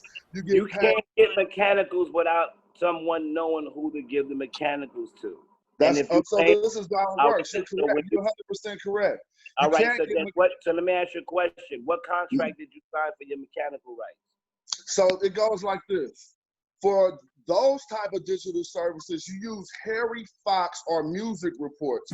And to get your non-interactive streamers money, you use Sound Exchange. If we're not familiar with or if some of these entities are outdated to us, we should go revisit them and re-sign up because we might exactly have some money just sitting there. If any of us on here don't got a Sound Exchange account, we're not collecting our non-interactive streaming. When I say non-interactive, meaning you can't fast forward or rewind. Got it. Like Pandora and shit. Yeah, Pandora is non-interactive. So those are.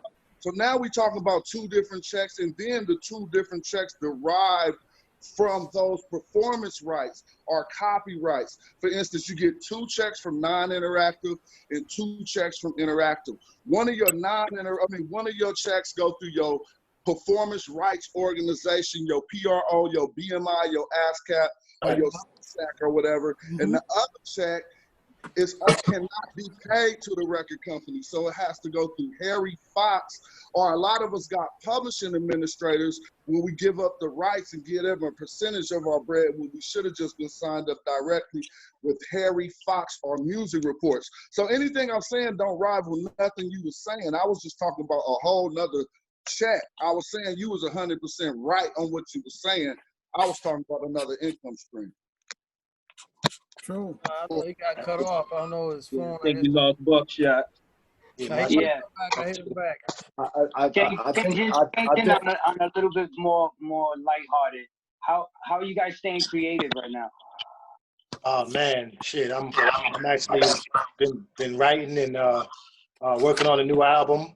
2 new albums actually. Me and Large Pro, we working on a new album, and then I'm working on a solo album. I'm actually getting the artwork finished right now, so I've been taking care of that, getting the website built and stuff like that. So that's what I've been doing.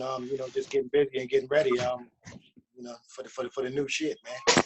Yo, Al, you and Blahzay got an album coming out, no? Yeah. Yeah, we got like 2 right, Blah? We got about 2 albums recorded, and we also we working on a joint with Big Ill as well.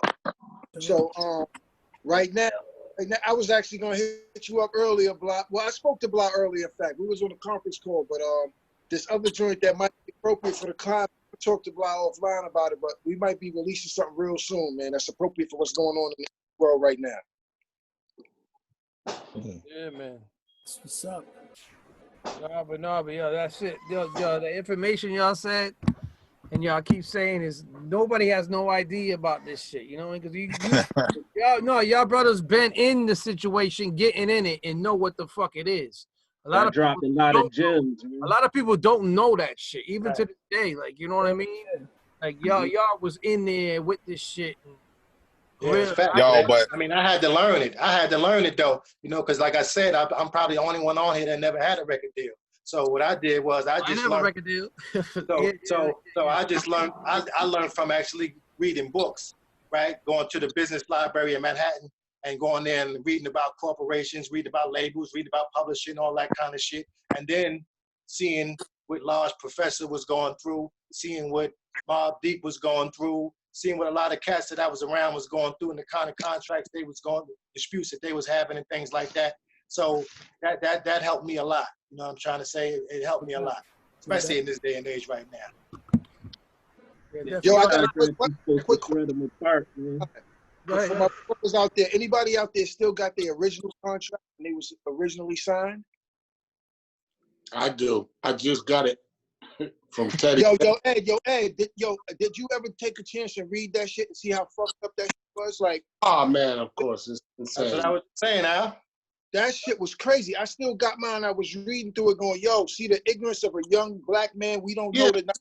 I tell you what, Niggas was I signing tell you what, I have no name. I'm an MC and I have no name because when the couple contracts I got, like from Cardiac back in the day, I took that shit back, shredded it apart, took it to lawyers and other people. When I came back and I'm like, yo, I'm ready. They didn't give a fuck. They was like, yo, they just want you to sign that shit so they can rape you and take, you know what I mean, take what they can get out of you, man. So Yo, Edo, you was talking about to Blahzay earlier about the same shit you was going through where Al Skratch was going through. Yeah. So Al, I want to know if you getting any statements from Universal regarding your first album. Yeah, quarterly. I still get statements. Quarterly from UMG, and it's coming from out in California though. It's not from here in the city. It's from the Yeah. Have they paid you for digital? I do remember seeing something for digital, but it was a very, very small amount. Like the dollar amount it was like some bullshit, $40. It wasn't nothing. It wasn't even nothing significant. You know what I'm saying? And it was accumulated over a certain amount of time. You know. What I'm trying to do, man, is get all the artists that was on Mercury, all the rappers, and kind of do a class action lawsuit against Universal, because, like, a lot of the shit, just like I was telling Blahz, and even you guys, when you signed your contract they bought from Mercury, there was no digital involved in there. So that digital they putting against whatever you owe to Mercury, which shouldn't apply. Because there was no contract for that. Exactly. So it should be renegotiated. That money, you should be able to renegotiate what you want them to do with that digital shit. They don't have the right to put your shit up. They didn't buy those rights. Correct. Are you familiar with how payments for the non-interactive streaming services work? Like music reports, right, Kaz? If I make no mistake, isn't that coming from music reports? That they collect on mechanicals for some of that, but there was a law that was passed. It's Sound Exchange, but there was a law that was passed that they no matter what, 45% goes to the artist and 50%. This is from non-interactive streaming royalties. The mechanicals, 50% goes to the owner of the sound recording. So regardless of who owned it, you still got 45% out there that you could go collect through Sound Exchange. Word is if gone. you currently got a Sound Exchange. Yeah. That's a significant amount right there, man. 45%. You know, we need to go get that. Yo, Ed, let me know what you want to do with that, bro, because I'm with I already talked to Diamond D. I talked to Black Sheep. So everybody, they on board. I'm gonna get it all together and reach out to everybody, man, so we could, because they shouldn't be streaming any of our songs without So Ed, all the artists that you're talking about that was on Mercury, basically when digital came out, without negotiating with y'all, they just put the music out and just collected money. Exactly. Of course, that's what all them companies are doing now. That's illegal. That's the shit that they was fighting. That's the shit. Okay, damn. But it's like y'all said, got to be unity so we can take care of that shit. You know what I'm saying? Wait, listen, Black Sheep been going at them. I talk to Mr. Long all the time, my brother, and I went at them for a while. They still sent me a statement since 1996. So it's like, the only way we can get it if we do it together, period. Right. So I'm in the same situation. Again, y'all know if you don't know, I was on Jive and then they collapsed and then went to Universal. What I'm trying to say is I think we fail in some understanding of the process because, again, if we address the 2 checks that are generated from streaming, the laws have been passed already on that. One law is that record companies cannot collect on digital stream, no matter what. The owner. Yeah, that's true. So here But it yo, is. hey, let me ask you this: did you put up your own digital platform? Nah, I haven't yet, but I'm I about. think that's the key right there. I think I'm definitely you about. just put up your own platform. If they got one up, take theirs down. Put yours up. Nah, and I start tried. collecting money.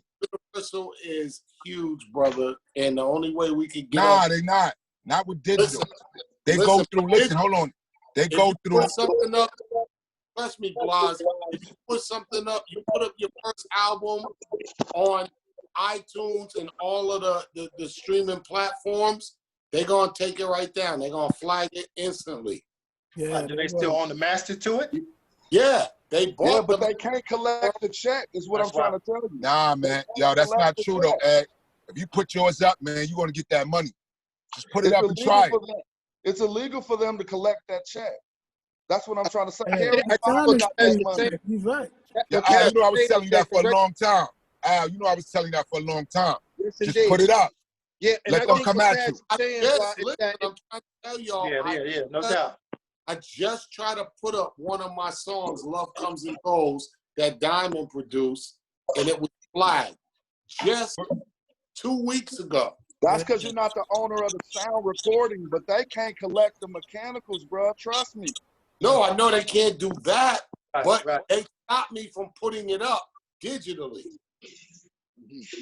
So they have it up streaming digitally, but they can't collect the royalties for it. So the money goes to Harry Fox, and Harry Fox got some money waiting for all of us in this conversation who talking about this, who don't got a running account with them right now. I'm telling you. I don't. I don't, and I'm about. But I was gonna say, Ed, you could backhand it and just do a Bandcamp situation and collect digital through that. Cool. But I mean, it's the same shit if you direct them to your website, man. Yeah, you're right. It is. Yeah, because they're going to know. Yeah, I know what you're saying. But either way, that's foul because they shouldn't be collecting on that shit. If I feel what Blahzay saying. Put that shit out. Fuck that. If you can't find a way, put that shit out. I tried. I'm telling you, I tried. I did. No, you said you tried 2 weeks ago. That shit didn't work. Yeah. Now, under your circumstance, though, I understand you. I feel you. What Ed is saying is real because real talk, even like going through DistroKid and shit, like I could have a collaboration with somebody. Like I had a collaboration with Thurston Howe III. They made him tweet them to confirm that he was okay with me putting that on there before they let it go through. So I feel like the laws are getting tighter with this digital distribution shit. Definitely. And they Hey, I don't know if any of y'all know this though. Facebook is about to start monetizing videos. Oh shit! Nah, I didn't know that. I didn't know that. So y'all look into that, man. Check into your shit and see how you get your videos monetized on Facebook. Okay, cool. Yeah, yo, you guys, man. This information that y'all giving out there, that's really, because like you were saying earlier, I just want to say thanks to everybody. My phone, I don't mean to cut nobody off, but my shit getting My ready to phone's die about to die too, man. So my shit getting ready to cut off. I don't mean to, you know what I mean? Yeah, my bad. I just want to say shout out to everybody on here, man. I ain't seen none of y'all in a while, but just respect and shout out to everybody. Yeah, my bad. Yo, Neek, keep me up. You know that. Yeah, without a doubt. Look on that Harry Fox gem. I'm gonna definitely look. Yeah, I'm checking on that Harry Fox as soon as I get off. Yo, fuck, I thought your phone died or something. I was like, yo, you good? Like, yeah. Like, kind of faded out. But yeah, like my point to everybody, you know what I'm saying, is the reason why Duck, I mean, we, you know, again, I like some of these big labels that was dying out, that we watched die out right in front of us. You know, we understood, but we couldn't understood because at the end of the day, if you want to really be a real, I call it Donald Trumpism, straight up and down. I don't give a fuck, because at the end of the day, you know, it's like if you're gonna do something, or if you're gonna get into something, then master what you get into. And when you do that, you know, speak up for what you know. Especially we as minorities, we got a history of this, and it don't matter if it's music, it don't matter if it's movies, it don't matter whatever it is. That's my point to you, is that we got a history of just being jerked. And that history comes from the fact that we know in our hearts that we don't read the contracts to stand for what we believe in enough to be like, I mean, you wasn't there. You didn't dictate that 9.1%. You know what I'm saying? You didn't dictate that 9.7% when it comes to that mechanical license that's issued out. You didn't do that. You didn't sit there and say, well, as an individual, the mechanical royalty might be set at this rate, but that has nothing to do with individuals, because I own my publishing. I own the right to whatever you playing this sample. You know, mechanical royalties, that's a crossover from sampling. You know, they got new names for these things, and then people fall for them and don't know what the deal is. That's just a rename for sampling. And then what's even more ill is that, you know, if you sign the contract and they got the copyright, that means that, once again, the mechanical rate only go to you at the rate you agreed to. So if they got a mechanical right, which 9 times out of 10 they do, they could do that without your permission. They can get paid off your copyright without your permission. If you know that, you know, if you know mechanical, that's a fact. That is a fact. That's what mechanicals is. And the Harry Fox agency and the rest of these devils that set this stuff up, sitting there setting it up in their favor, and it's just the same old story. It ain't me. You know what I'm saying? But it's the same story with the slavery shit. It's 400 slaves in the field, 2 slave masters, and we outnumber them. How the fuck we don't dictate the rules? I can't sit there and tell you. I don't really know the answer, bro. I don't deal with these people. My system at Duckdown is set up strictly for our system. I don't deal with them. I don't deal with none of that shit. And when it comes to any individual agency that steps up to the plate, whether it be streaming, mechanical, or any other form of new digital download or composition or any interaction, at the bottom line is I'm going to the table. Nobody owns the copyright to my stuff besides me. So besides Buckshot, besides Duckdown, nobody owns my copyrights. Nobody owns my publishing. You know, nobody owns none of that shit. It's all mine. Why would I give you anything that comes out my mouth? You wasn't there when I wrote it. What the hell you got to do? When you get a record contract, all those things is in contract. And what's funny is a record label only supposed to get paid off something they record. That's why it's called a record label. A record label, that means whatever was recorded out of your mouth onto an object, that's the only thing that they get paid for, right? That is it. We don't make those objects anymore. We don't make CDs. We don't make record. We don't make vinyl. We don't make none of that. So they had to come up with a new system to survive, and they did. And at the end of the day, if we wouldn't have went for it, it would have been the end of the record label. And now it's the same thing with the publishing. The same thing when I say the publishing. Anytime you say, that means that is yours. Now, if you give any part of that to anybody, that's called publishing, because they are there to collect a fee for someone who plays anybody who touches that or plays it, they are there to pick that up. If you're not there to pick that up, which 9 times out of 10 you're not, they're going to have companies like BMI and all these other old school companies just say ASCAP. I'm just trying to give it to y'all because this is when y'all was around and we was around. And those publishing companies still exist to this very day. They're going to charge a record label, a radio station, a fee. You either get paid per play or you get paid for the year under their contract. So 9 times out of 10, if you under BMI and BMI is that's Michael Jackson, you're going to get paid. You're going to get a per year contract. Right? If you're not Michael Jackson, you say you're 5-year-old, whoever, you're going to get paid per play. That means every time the radio station play you, we're going to pay you. And that you might get $4 or $2 a play. You understand that? You get paid 2, 4, 6, 8. That means you got played 4 times, right? All right. I mean, you got paid 3 times. I mean, right? So out of that little bit of 3 times, they paid you every time they played you. You wasn't on the year contract, and if they pay you per play, that means they're gonna take the same amount of administration. So if they get 50% of your publishing, right, as far as the record label, right, and then the publishing company get 25%, that's 75% of your publishing gone. And then when they take an administration fee for even doing it, that's another 80%. So you only own what, 20% of your publishing, and you're the person who wrote that, you're the person who sung that. So you own 20% of your publishing just because the record label sat and said we want 50% of your publishing. Why would any record label want 50% of your publishing? And then when it comes, I mean, think about it. You're not signed to iTunes Records. You're not signed to TuneCore Records. You're not signed to any of these people. You're giving these people content. And when you give these people content, those little bullshit bypass laws that said to give you a little change, you didn't sit there at the table and dictate that like you would with a record company meeting. You took what you got. And when you take what you got, that's what it go. That's how it go. And these companies get paid every month, right? Because people got to pay to be on iTunes.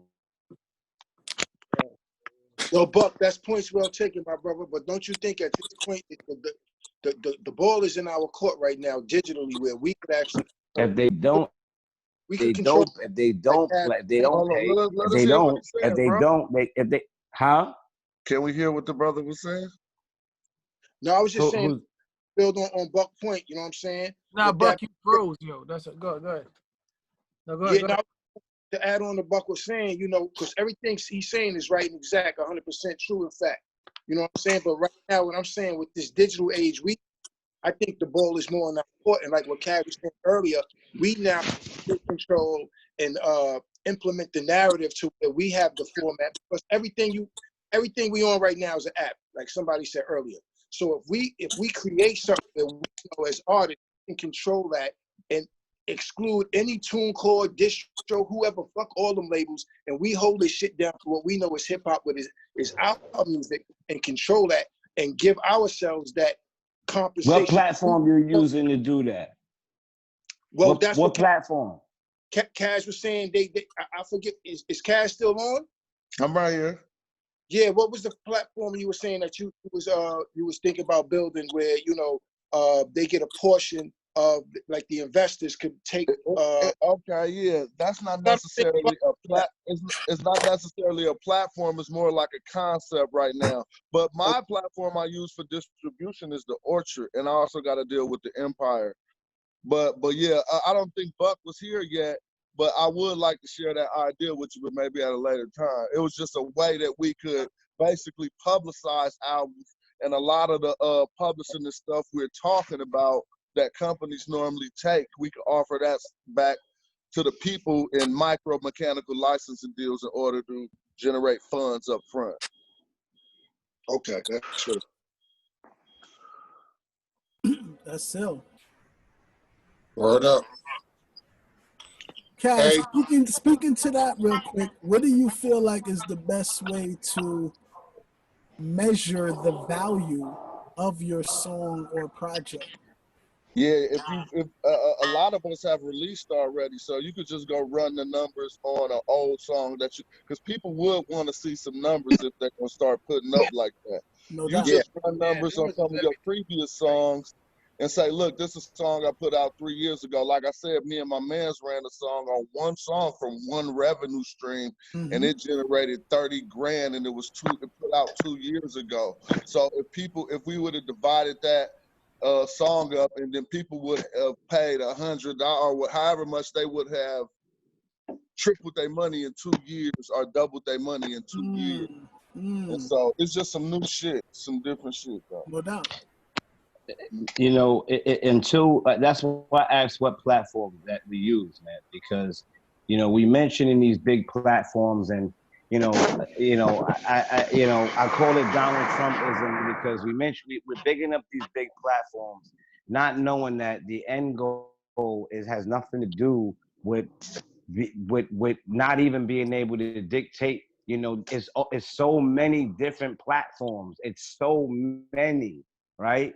It's so many that once again to say when you come to the table, you're dictating the platform of the revenue stream that's available, that's there. It's so spread apart that even somebody like Facebook and whatchamacallit is like, listen, we're not even paying you. You don't own the rights to that music.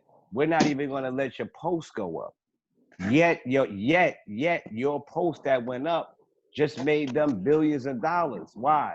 Because that's why I went back to the data. I'm talking about stuff today. I know it, you know, I know people want to hear it sound like regular record company talk, but it ain't like that. And to constantly keep using the word that sounds good and, you know, use these words that these people, these devils or whoever you want to call them is using, fine. Look, I would never argue with somebody who want to sign a contract with Def Jam, Universal, Atlantic, or any of them. But they all got their head rocked. Because at the end of the day, you can't step on it. You cannot go to hell and expect not to be picked by the devil's fork. You're gonna get burned. You're gonna get scorched. Somehow you're gonna get scorched on you. You're right. How does that make sense? Yeah. Like that's like saying, yo, that's like saying, yo, you're gonna be free on stolen land. Like Harris once said, they fought over the country, not for the country. So it's the same thing. I won't never argue anybody, and I'll never argue for these devils at all when it comes to me knowing you might have got 30,000, but they got 30 million off the data, off the fact that they can just say, this is what's going on with LOG. LOG likes basketball, LOG likes this, LOG likes that, and here goes his record, and blah, blah, blah, blah, blah. That's where the millions of dollars has come from for the advertisement companies to know how to stick with TuneCore, how to stick with IV, how to stick with all the rest of these, you know, iTunes, and how to stick with the rest of these people that keep paying them millions and multi-millions of dollars in advertising fees, you know, and keep these accounts. So, you know, I mean, they can't give you nothing. They get millions and millions and millions of dollars just off of that. Why would they can't, they gotta give you something other than that. You would be categorized as slave. So and they that's can't the next do level. Buck, how do you own and monetize your own data? When it comes to you, but it's simply by dictating what your data terms are. That's it. I mean, it's my stuff. Like, you know what I'm saying? I'm dictating the data cap. I'm dictating the data limitations and the data non-limitations. Like, I want more here or there. I mean, a mechanical license, right? It's provided by the copyright, right? It's provided by the holder of the copyright, right? Let's start there. That's what a mechanical license is. It's provided by the holder of the copyright, right? So whoever holds the copyright of the composition of the music works, those are the parties.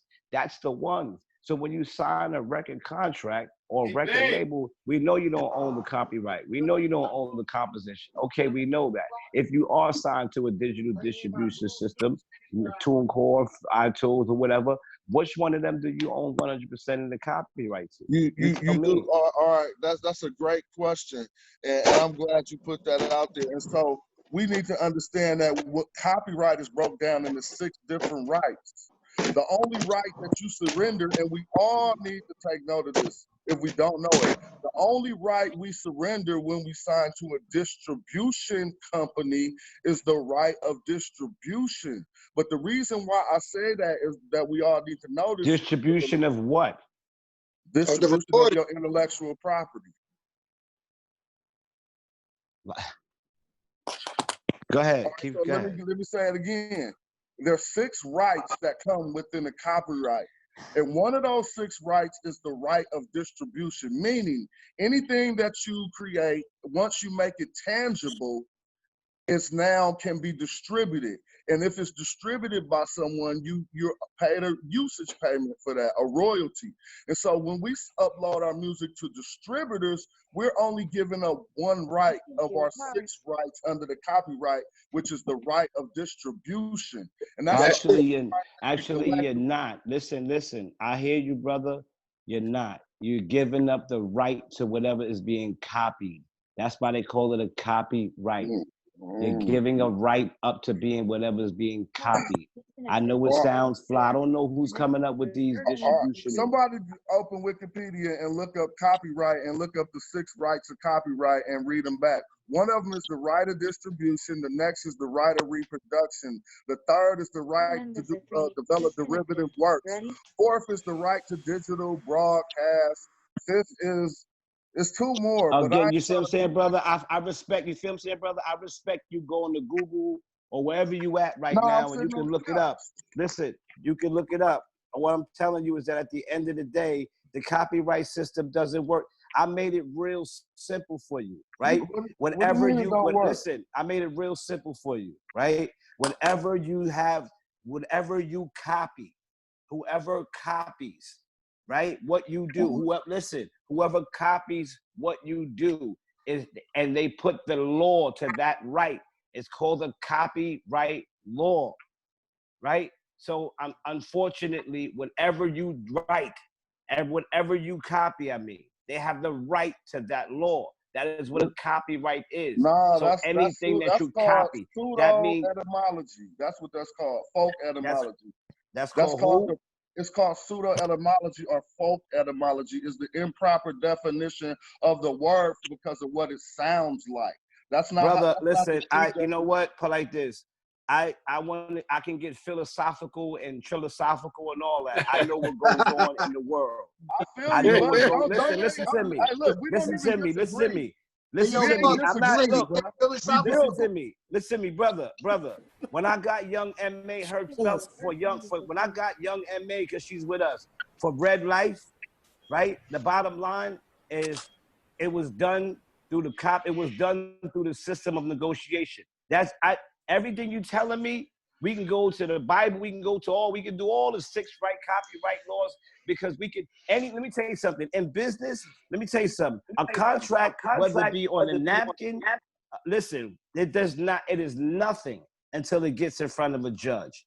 Garbage until it gets in front of a judge. A contract. I can't disagree with you. I ain't disagree all right, with so you. Now, if a contract, which is an agreement between 2 people, can be written on a napkin, okay? And it doesn't matter. Napkin, paper, email, it doesn't matter. It doesn't mean nothing until you get it in front of a judge. Therefore, there is no set agreement on anything. By law, there is no set agreement on any form of negotiation unless it's a monopoly or felt to be. That means you can't, there is no limitation to saying what we can agree on. There's no limitation to that. There's no limitation. You give me the right. Once you give me the right to do that to your copy, that means if I say and you make a copy of that that's called a copy. Now, what kind of copy? That's what I'm saying. That's why we got. Listen, check it out. Check it out. I'm gonna show you. It don't matter, because when I say listen to me. If I say and somebody else put it on a printer and put it on an HP Hewlett packet, that's called a copy, right? Yeah, can but that's a anybody different agree? set, and that comes from a different entity. That's what I'm trying to explain. But can everybody agree that when you copy, you only make another version? Sure, indeed. That's not the original. All right. So now let me ask you a question. If now the bottom line is, the minute you make another version, right? There's anybody is sitting right there going, I want the version to that copy. I want the right to have that copy. I want the right to have that copy. Even if you B-box and you make a new 2 versions of it. Once I go boop boop and I make another copy that go boop boop boop, that's a copy of boop boop. Now the other one, who owns the right to that one? Should I own it? Yeah, you right, because I'm the one who made the original from the beginning. You're correct. Period. So now, hold up. So I don't know. I do not know. Again, I don't know what. See, this is not a contest, brother. I'm not smiling. You understand? I can smile. What's the matter with smiling? No, I'm not. No, the reason why I say it like that is because, and when it comes to business, right? It's one thing I know, one thing I take for granted because I know and I see others don't, I feel bad, is that business is a box. It only comes in form shapes. Business is a box. And out of that, whatever you give anybody, anytime you do something and you give whatever you do to anybody, it's on you. You have the rights. You have the rights to dictate anything. You can walk up in the spot and say, wait a minute, this is how much your per capita, this is what your cap is on that. This is how much your cap is on that. Okay, so if that's your cap on that rate right there, then 9 times out of 10 as a business, you got a super great exit strategy just in case that holds up or it folds. What's your exit strategy? What is the exit strategy for 9 of these businesses? The exit strategy is covered because they're the ones who get the advertisement dollars for the data. I'm trying to tell you that. So we can sit here and talk about what we do all day, but it's not about what we do, it's about what's being collected as far as that. So these people don't care about these little $30,000, $40,000, $100,000 check that they just gave you. They just got $100 million. And until you start learning stuff like that, you're always going to want to do something. You're going to have no platform to do it. How is, like my brother said earlier, okay, Buckshot, how do we get our own? What platform are we using? What platform are you using? You know, you can do your own. I did one. I got one. When it comes to Buckshot Mobile, I do my own platform with my own e-commerce, right? It's my own e-commerce. And that, guess what? With my e-commerce, anytime somebody has any activity or any type of request or anything for your rights, you own them. And then if anybody wants to buy your record, they just go right into the e-commerce section and buy your record. And anybody wants activity off of your performance, you 100% own the performance. It's just called the performance because you're performing when you get behind that mic in that studio. So we shouldn't be talking about, I mean, it all, like when I keep saying it all sounds fly, I just keep trying to break it down to the minimum common sense. Minimum, they call it common knowledge. It's just common sense. I don't have to get into any of these Greek and Latin definitions or anything because the bottom line is I rap behind that mic. So I own everything and every performance, dictate every level of how it go, where it go, when it go, wherever. I dictate that because I'm the person who did it. Now, if you want to go to somebody else and let them dictate what you did, that's fine. But I never did that and never will do that. Do you understand? That's the bottom line across the board. It doesn't matter what form it is. That's what I'm trying to explain to you. I'll never sit down at a table and not know what's going on. I can't. And I can't play by your rules and you telling me and dictating to me what the rules is. And I know it's as simple as ABC 1, 2, 3. If I record something, it's mine. If somebody makes a copy of what I recorded, it's called a copy. Now, if they want the rights to that copy, that depends on what I say the right I give you. I'll say, you know what? I'll give you XYZ for the rights to copy anything I do. And when it comes to sampling, that's where mechanical comes in. Mechanical is just giving someone the right, the copyright to put a license to your sample. It's a license thing. That's why you get a mechanical licensing fee when you get a bullshit ass mechanical license check. It's called a mechanical license fee. That's all it is. So, and that's a mechanical license fee is just saying someone used or licensed the copy to the record that you just made. Now, 9 times out of 10, if you don't own 100% of your copyright, that means that the person is going to get the bread. And when they get the bread, they're going to give you a percentage of the bread because you signed with the copyrights to that person. So when it comes to the platform today, brothers, I'm telling you, like, once again, I can't sit there and tell you why. I don't deal with them. I deal with them, but I dictated all my levels of dealing with them. And when it comes to my own, I got my own platform. Like I got growth to go. I got room to go. That's why we talk about black businesses. You kidding me? I got Buckshot Mobile with about 20 fans on the whole system. And I got more problems to try to get my old black people on my system than they'll go on IG, TuneCore, iTunes, and the rest of these dudes because they think they can get some corporate ass fucking treatment. Yo, Buck, what's when the they name of your wind up app, getting brother? jerked. Buck, what's the name of your app? Yeah, I'm gonna yeah, support that. What's the name of your app, Buckshot, bro? Buckshot Mobile. Well, Buckshot Mobile is not necessarily an app only, right? It's a real mobile company. In 2 years, the scale out for us in 5G will be put in the app. All the license and all that other crap is being done right now because you got to get a license to have the arm. So It's a whole bunch of shit. How we support what it is? You said you got 20 fans on there right now. How we get on there and support? Well, no, not 20 fans. I got 20 members, meaning there's people who become members of Buckshot Mobile right now, right? And with those, as a member, this is what you get XYZ. But without taking that there, Buckshot Mobile was created to get into the 5G lane. You know what I'm saying? Like we already have individuals, a big process. We got license. It's a mobile company. We're gonna have mobile phones. We're gonna have mobile devices. You see this right here? This thing right here is called the box, right?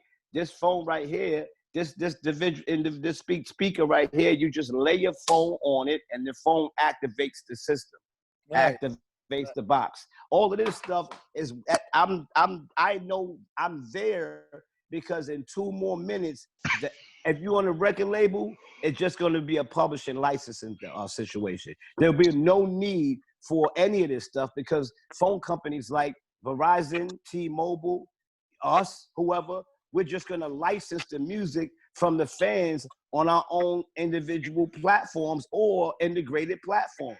That means if someone want to use your music, they'll just give you a licensing. Whoever owns the copyright, they'll get the licensing. So if you sign to Warner Brothers, guess what? I'm going to go to Warner Brothers. I'm going to get the license for your stuff, or I'm going to give you a licensing for Ben Crosby, whoever. Then he's going to get a fee. And I don't need the rest of you. Why? Because I'm going DTC. I'm going direct to customer. The fans are getting the music direct off the phone systems now. They're not getting it off of none of these third-party platforms or even the second-party platforms. They don't need to. They can go right directly to the phone companies, and all they had to do was integrate e-commerce, meaning just buy it from me right here, and everything else is yours. You buy it, it's yours. You rap. Did you do that? Did you do that with the most recent Black Moon album? With the Black Moon album, we did that on Duck Down, and we did it on E1 because we own the same. We own all of it too. I didn't integrate that with Buckshot Mobile because Buckshot Mobile is a big thing that's about there. There's a whole bunch of stuff that is, just not 1, 2, 3. I wish it was, right now is in something called soft launch, meaning people could be integrated in it and they could be a part of it. But they didn't get no hard launch right now because, we didn't. We talking about a real mobile company and competing with people like H2O and all those smaller mobile companies. So Did you ever get those sneakers off the ground? Remember the ones that you had there? You partnered up with someone. With the sneakers, I partnered up with my boy, and thank God for the sneakers because it introduced me on a high level to the factory game. Meaning, I got a lot of factories, and I got in Korea, Singapore, China is about to get shut off right now. But I'm not even worried about China. With the sneaker thing, everything was going. Everything is moving, and I'm gonna just keep it 100% with all y'all brothers. Something that y'all probably don't even give a fuck about. But once again, I got a brother. We doing our thing. The first week we make $10,000 in 1 week, right? The brother calls up and and says, send the money, and that's what destroyed the company because he took money from the company for his own private use and destroyed the company. So I changed that whole sneaker system, that brand. I'm not using that brand. The brand fell. The brand fell once again. These are the things that we have to deal with when we got as brothers sometimes when they, doing business. I'm still in business after damn near almost 30 years, bro. But that one company closed damn near in a week. Why? Because we as brothers and sisters, we make money and we don't strengthen our infrastructure. We make a little $300,000. We take 25, give it to our baby moms and shut up. We don't strengthen our infrastructure, man. You know what happened to, you know, there's a lot of record companies that died off Raucous, this one, that one, because they didn't strengthen their infrastructure. You know what I'm saying? And strengthening your infrastructure is the main thing. I eat a peanut butter and jelly sandwich before I destroy the infrastructure of my record company, just because this week we made fucking 100,000. And that's the bottom line. That's how good people do business. You know, and unfortunately, you know, not to have most of us, we don't have our own businesses. We do not have our own businesses. We just don't. We'd rather try to infiltrate and slickle-tape and all this other crap through all these other. How you gonna outbeat the devil when he made the fire? So why would you go into any of these places thinking you getting done right or dictating the rules to the point where you doing it better than them? It's like, nah, I'll go in and tell you what I want. This is how I want it. And either you agree to it or you don't agree to it. If you agree, we stay and do business. If you don't, I walk the fuck out. Like, fuck them. That's a great point, and that's valuable information. There's one thing I want to ask though, just to shift the focus a little bit. How do y'all as artists and labels and, you know, and a part of groups, how do y'all seek out producers in terms of, like, you know, for production, for beats, engineering, and all that other stuff? Because I know there's going to be a lot of producers from the Producers Corner that are going to tune into this, and that's something that you know, they're probably going to be interested to hear, and that's something I'm personally curious about. Well, I don't know about the rest. Just send me a beat. Exactly. No, but I'm saying, but how do they have access for y'all to give them an ear? Like what's the best route? Email. To get in touch with y'all. Email. Teleportation.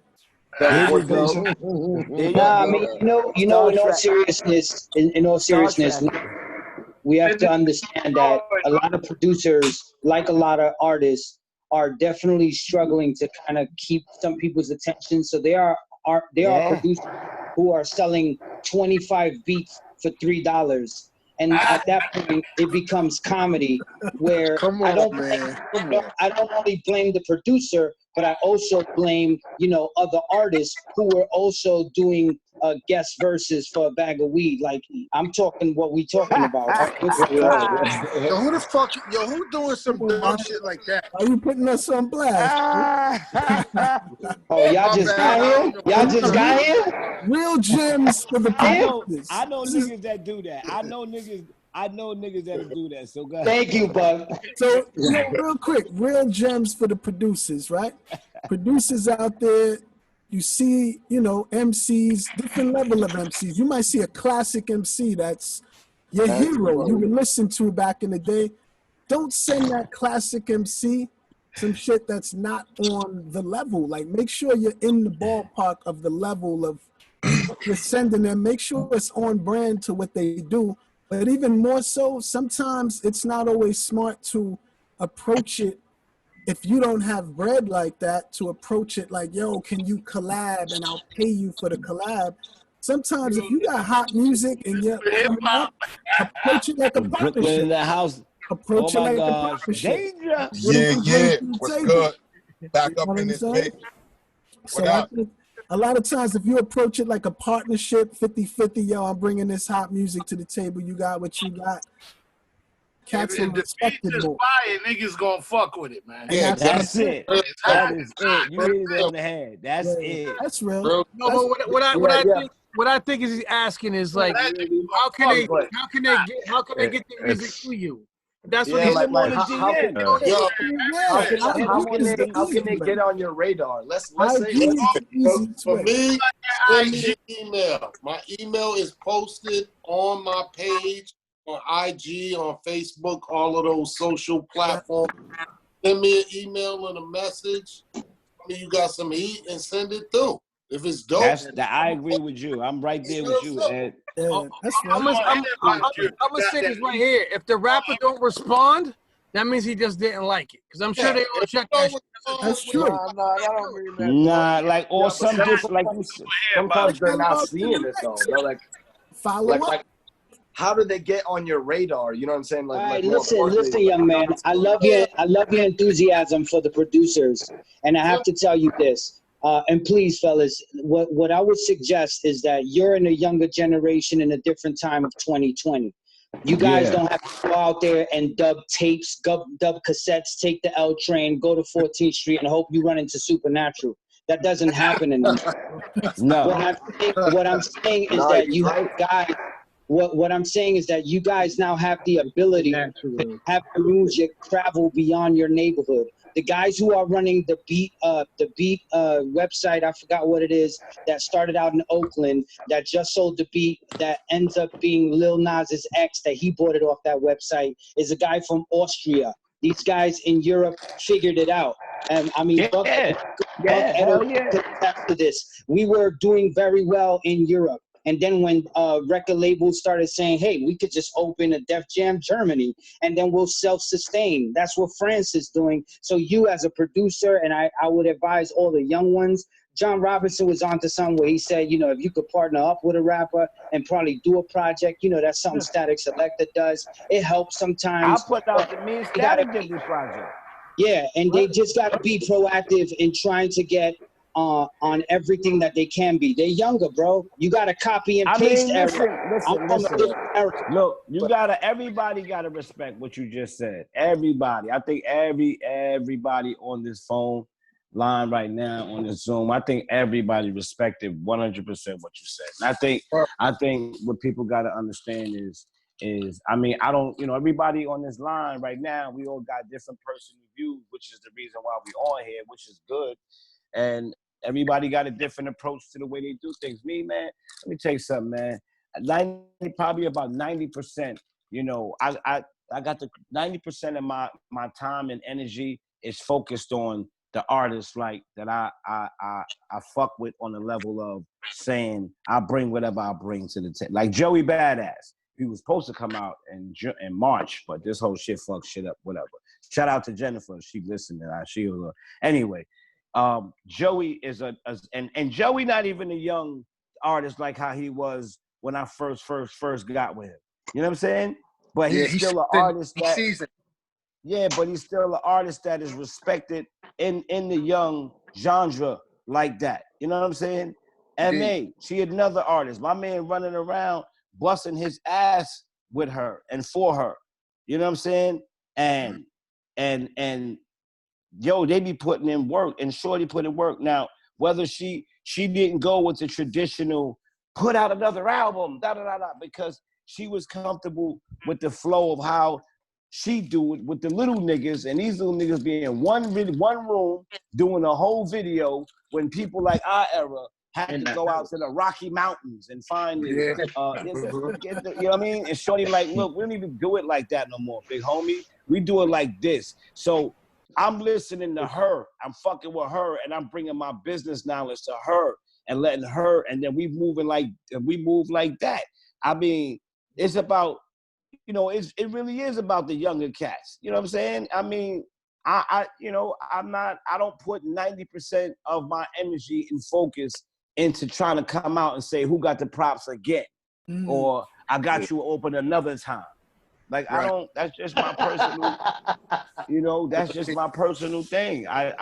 It's just what it is. I'm more happier that the young homies like those guys fuck with me because they respect the fact that I fucks with them.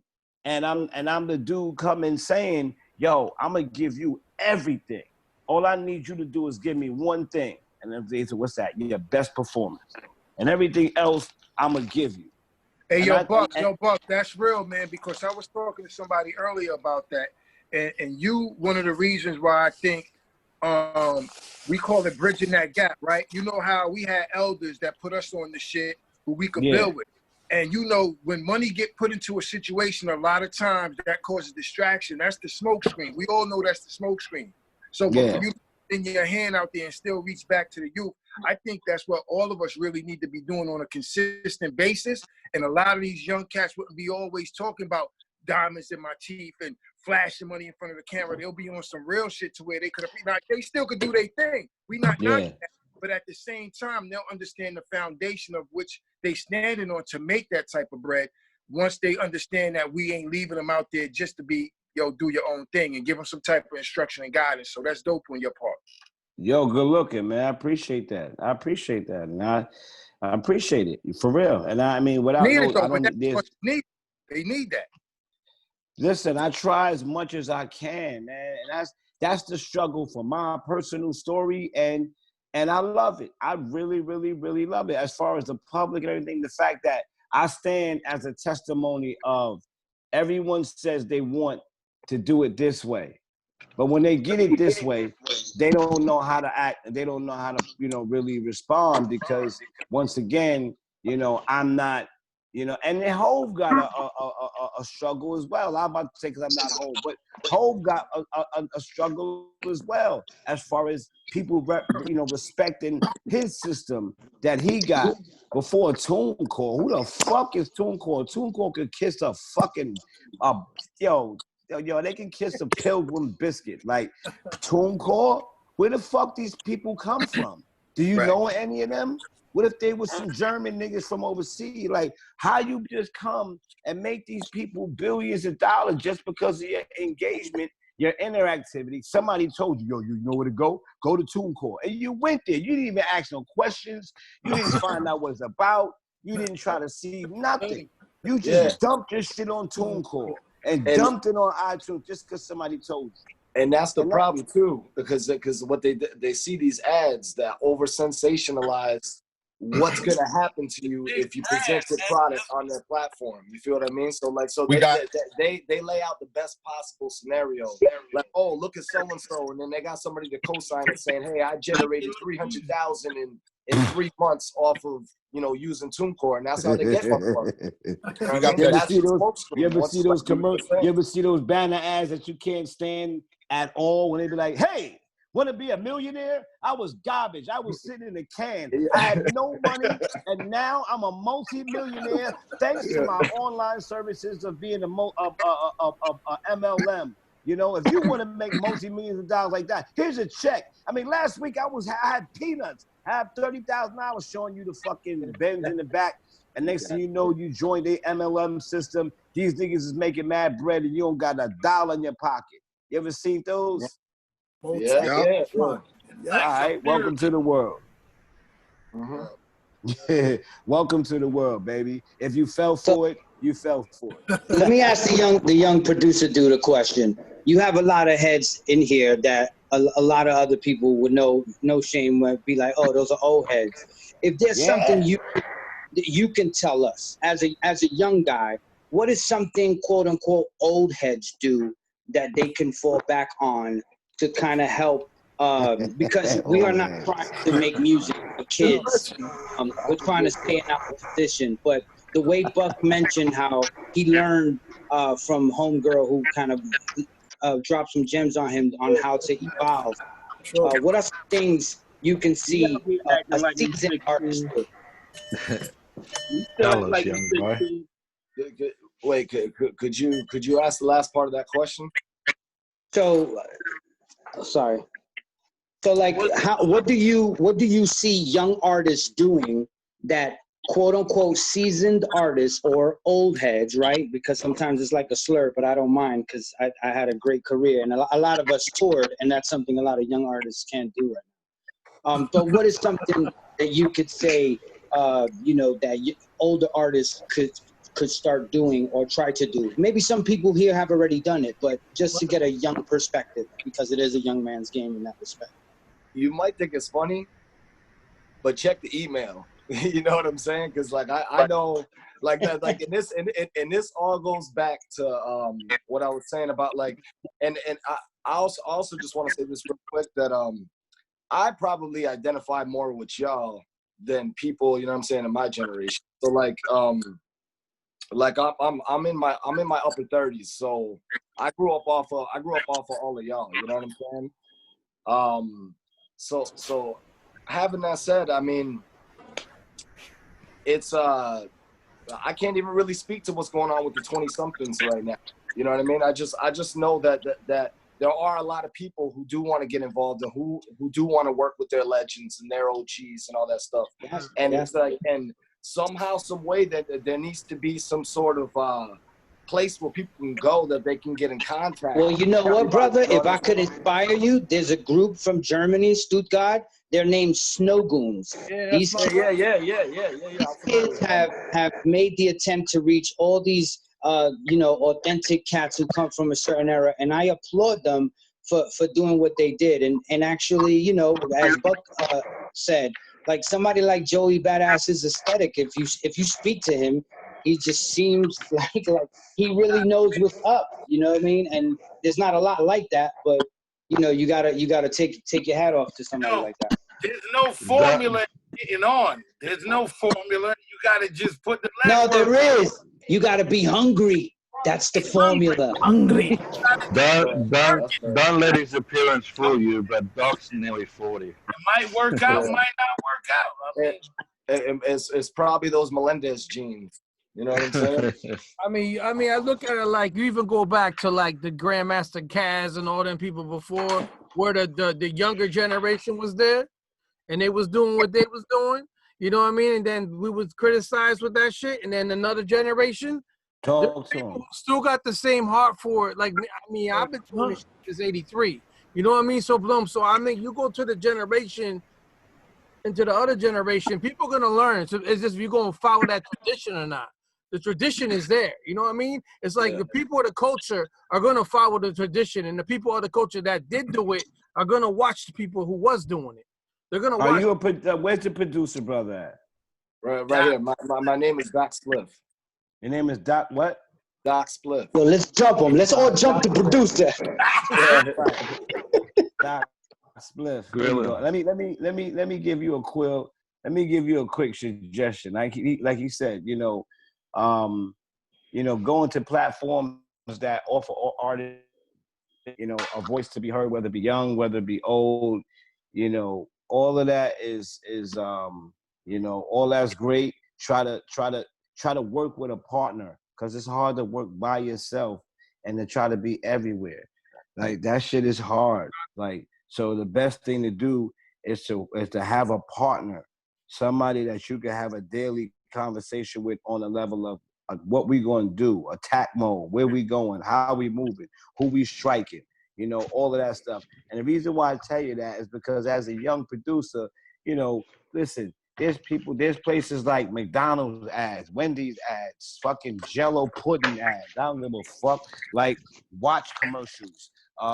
You know how many people and how many institutions and things that's out there that's looking for quote unquote new beats, music, or hip hop or urban orientated soundtracks and backgrounds and stuff like that. Don't just stay in one area of trying to get to old heads, because these motherfuckers ain't gonna sell you no records. No disrespect to none of my old heads, but at the end of the day, like I say, I mean, what the fuck I'm gonna do? Say, let me enter another stage.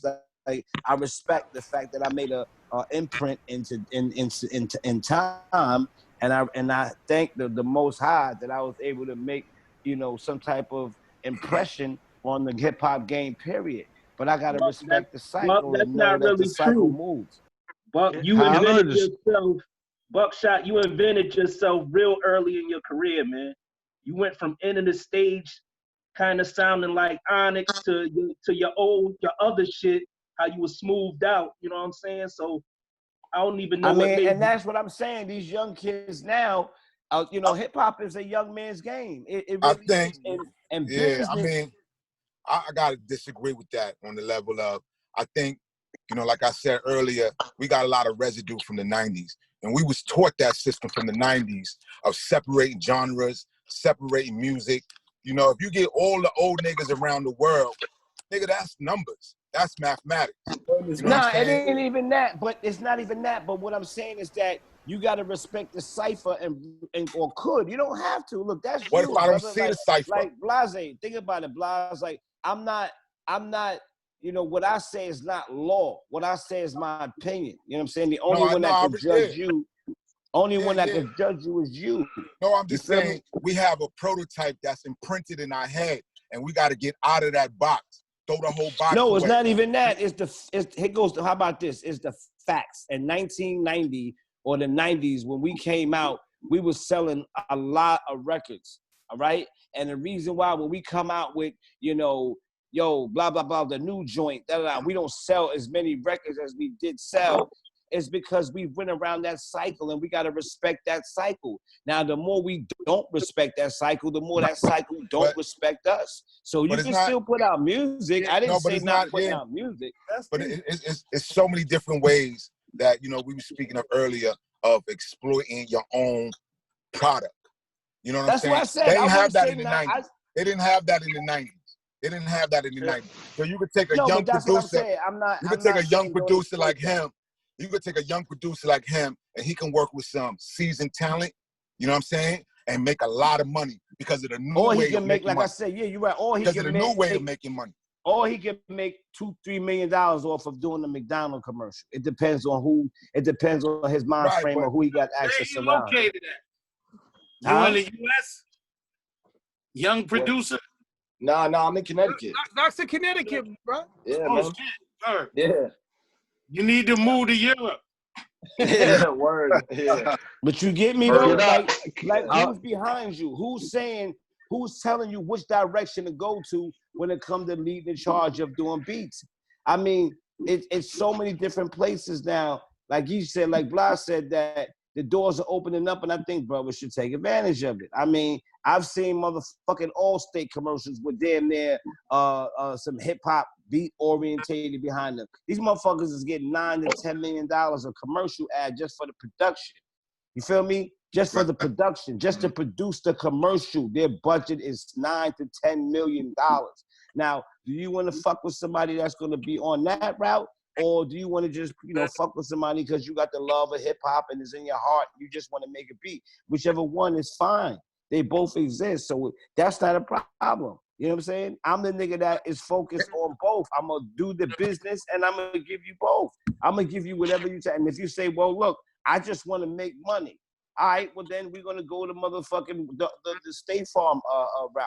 Because State Farm is another company that does orientated, you know, basically in a nutshell, they like, look, man, bring something hot and we put it in our advertisement campaign when it's time.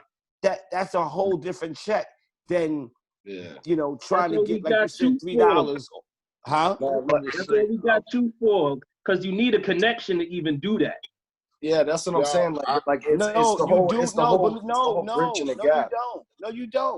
No, you don't. Believe it or not, no, you don't. The same way we were sending demos in back in the 90s to a record company, going back around the way, praying that they give us a call back.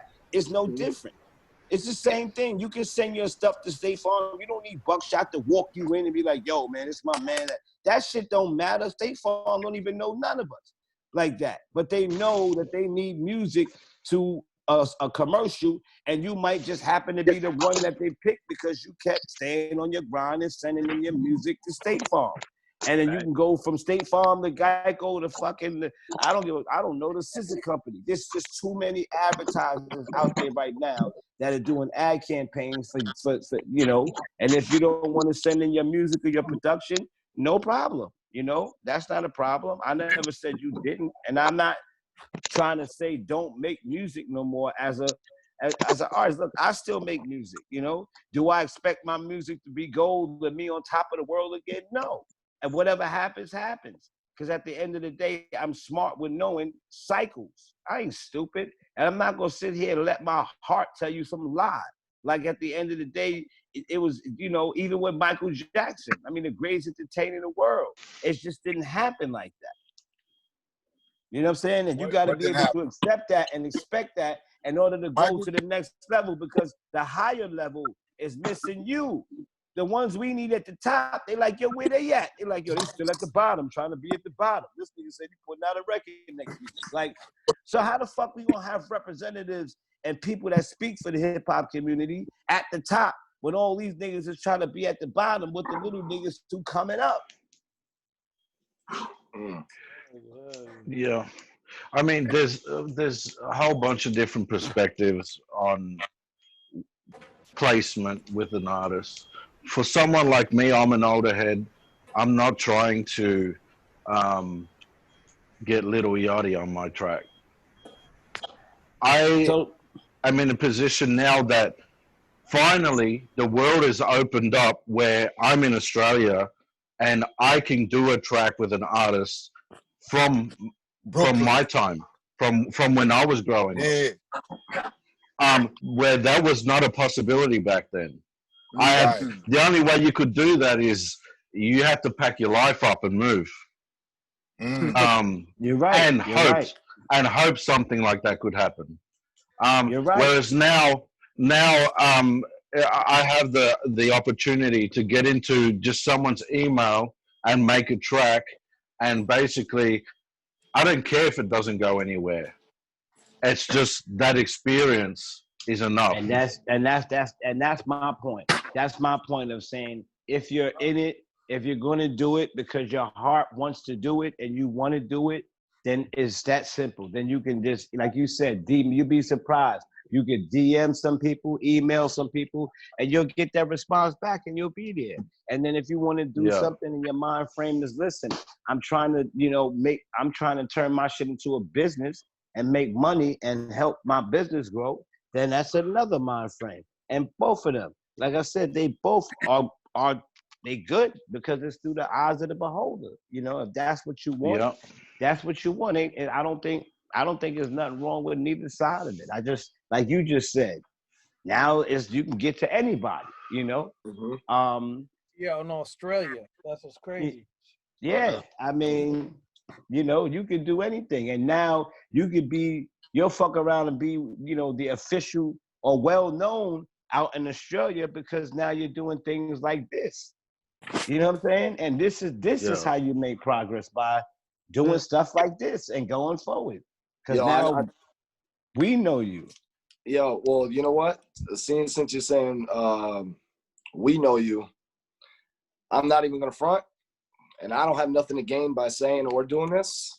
But y'all really need to check out Beat Crook. It's a dude from Australia that was just talking. Yo, he's extra nice with them beats, extra nice, and he loves the culture, man. He's about it. You know what I'm saying? So I just wanted to shine a little bit of light, and also I wanted to shine some light on DJ Stress, man, because he runs a sample challenge every week where he posts something, and we all flip that sample challenge, and we got producers from all over doing this shit. All Buck, you over know the me. world. I fuck with the culture, Buck. You know me already. You know how I do. This is you always came through. Like, the video chat with me. Yeah, and you did the radio show with me, yo, Buckshot. You know what I mean? And yo, Al Skratch, everybody in here. You always fuck with me when I tell you to do something with me, and y'all support me. You know what I mean? When I support the culture, you know what I mean? Like boom, and that's what comes first to me. Period. Yo, when it comes to this shit, between you and Rocco though, that's dope that you provide a platform for all these producers to come in and keep the tradition alive, because that's what's happening. If y'all ever get a chance to check out the Facebook group Producers Corner on Chris McManus's page, he hosts that sample challenge every week. And you can see that it's alive and well. You know what I mean? Like, we keep that traditional sound, boom bap, you know what I mean, along with, you know, infusing other elements, you know what I'm saying, of production that's, you know, from the 80s to now. You know what I mean? So it's just like, I just wanted to take a moment to, you know, to give that a shine, because it's stuff like this that's important. You know what I mean? Right. Yeah, 808 with the boom bap. Like, you could take this platform, you know what I'm saying? It started from your passion. You know what I'm saying? You can leave it on Zoom, or you could take it to a major platform. Yeah, that's what it's gonna go to. I mean, that's what I'm saying. So if it's your passion, it's always money to be made. Yeah, it's always money to be made. Start with your passion and stay on your passion. The money gonna come. The money gonna come. I'm 49. You know, I've been doing this shit. You know what I mean? Like, word. Like, I agree with Blahzay. I agree. I mean, if you don't have no passion, you know, none of this is gonna happen. Passion is where it all starts from. So, I totally agree with him. You know, Blahzay, give me your numbers in the joint. You know, I'm just, you know, I just try to make my brothers you know, I just try to make my brothers well aware and clear that you know, because they often mistake me and they all misunderstand me because I'm one of those artists that are so pro-young, meaning I'm so for the little niggas that got something to say and want to come out, you know, and I'm not out there trying to, you know, I mean, I'm just keeping it 100. Like you said, you can call me and I'll do a verse for you damn near for free because before I even be on some, well, yo, you know, I don't. You want me to do a verse? Holla at me. You know what I'm saying? I'm not out there to be on some rap bullshit. Like, yo, you want a verse? Holla at me. But my mind and my heart, as far as where I'm trying to, you know, my dedication is with the little niggas out there that don't got a chance, that don't got a voice and can't get heard. And it's like, that's I'm dope. just, Word. You know, that's dope. Nah, for real. You know, and I respect that. And the producers and the DJs and stuff like that, and trying to get producers, you know, like you said, like trying to get them producers known in places that ain't necessarily hip hop. The places that hip hop would never look at. Let me ask you this: would you that jumped on that little Nas beat if somebody sent it to you? What is D-Stroy doing? I hope not. You take my Old Town Road, take my horse to the Old Town Road or some shit? Nah, I hope not. I mean, like, even if the check was lovely, I hope you wouldn't. I mean, think about it. Like, once again, it wouldn't it wouldn't have been, and it never was, and it never will be about the check. And if I liked it, and I'm never gonna say I wouldn't jump on it because of the culture, man. Yo, man, that I'm gonna do whatever the fuck Buck wanna do, cause I'm gonna do it nice and I'm gonna do it with all my heart. Now, I might have heard that beat and was like, yo, nah, you know, this ain't the greatest sounding beat to me, or you know, I'm like, you know what I'm saying? Like, I'm just giving an example before it came out and hit, and everybody was the laugh and joke. I ain't no class clown, man, and I never was with following the pack. You understand me? And I can give a fuck if 99,000 people point their finger and laugh at the hole in the shoe. I'm not the nigga trying to rob somebody to come to school with a pair of Jordans. I'm the one who's like, yo, I got the hole in my shoe, and the first nigga that say something getting snuffed. That was me. Earlier this year, I had the opportunity to interview Lil Nas X during the Super Bowl because he's a Pepsi artist, and I do the Pepsi thing for like 6 years already for the Super Bowl. And the story with Lil Nas X that I find very, very interesting. He like Tekashi and the other dude, they know they weren't rappers, but what they did was they found the opportunity to make it work for themselves. So for him specifically, Lil Nas X was running a fan site, Nicki Minaj fan site. He had a lot of people following it because it was Nicki Minaj content that he was posting, and this was all on Twitter. That he and then when she co-signed it, it seemed like a valid thing. Then he was like, what's the next thing that I can do? This is the same thing for Tekashi, the same thing for the kid with the red hair, who I forgot his name. Yes, for Lil Yachty as well. These kids just figured how to finagle it. So, you know, I'm not a fan of doing things just because they can, but just so you guys know, the way these guys did, they built up their own following, their own base, and then he changed the name to Lil Nas X, which was originally a Nicki Minaj site, which I forgot the name. I did my homework the day of, but he let me know. And he doesn't take any of this serious, and he's not offended by any rapper. And, you know, you guys, we also have to kind of take into account that Nas, that like 2 days before, did a song with Lil Nas X that they played, and I was like, all right, it is what it is. I'm not mad at anybody getting their bread. I don't want to be misconstrued. I think at the end of the day, it's like, it's one of those things for me. Like, if both of y'all interests align and you can find common ground, then I'm all for that. You understand what I'm saying? Don't jump out the window and do something that's not you. One thing I'm not a fan of is hearing music that's a blatant reach. You know, I know totally agree. Like, it's like, all right, you're trying a little too hard right now. You know what I mean? Well, my point for some men things don't make sense. My point wasn't so much talking about capitalism or capital or how much money was made. It was just sharing with you guys some knowledge that I experienced, that I heard Nah, I directly. appreciate that too. Word. Okay, cool. Yeah, you know, the kid's gonna eat. Everybody's gonna do what they're gonna do. Just I learned, and I was like, wow, I found that interesting. How he just messed with algorithms and made it work for him.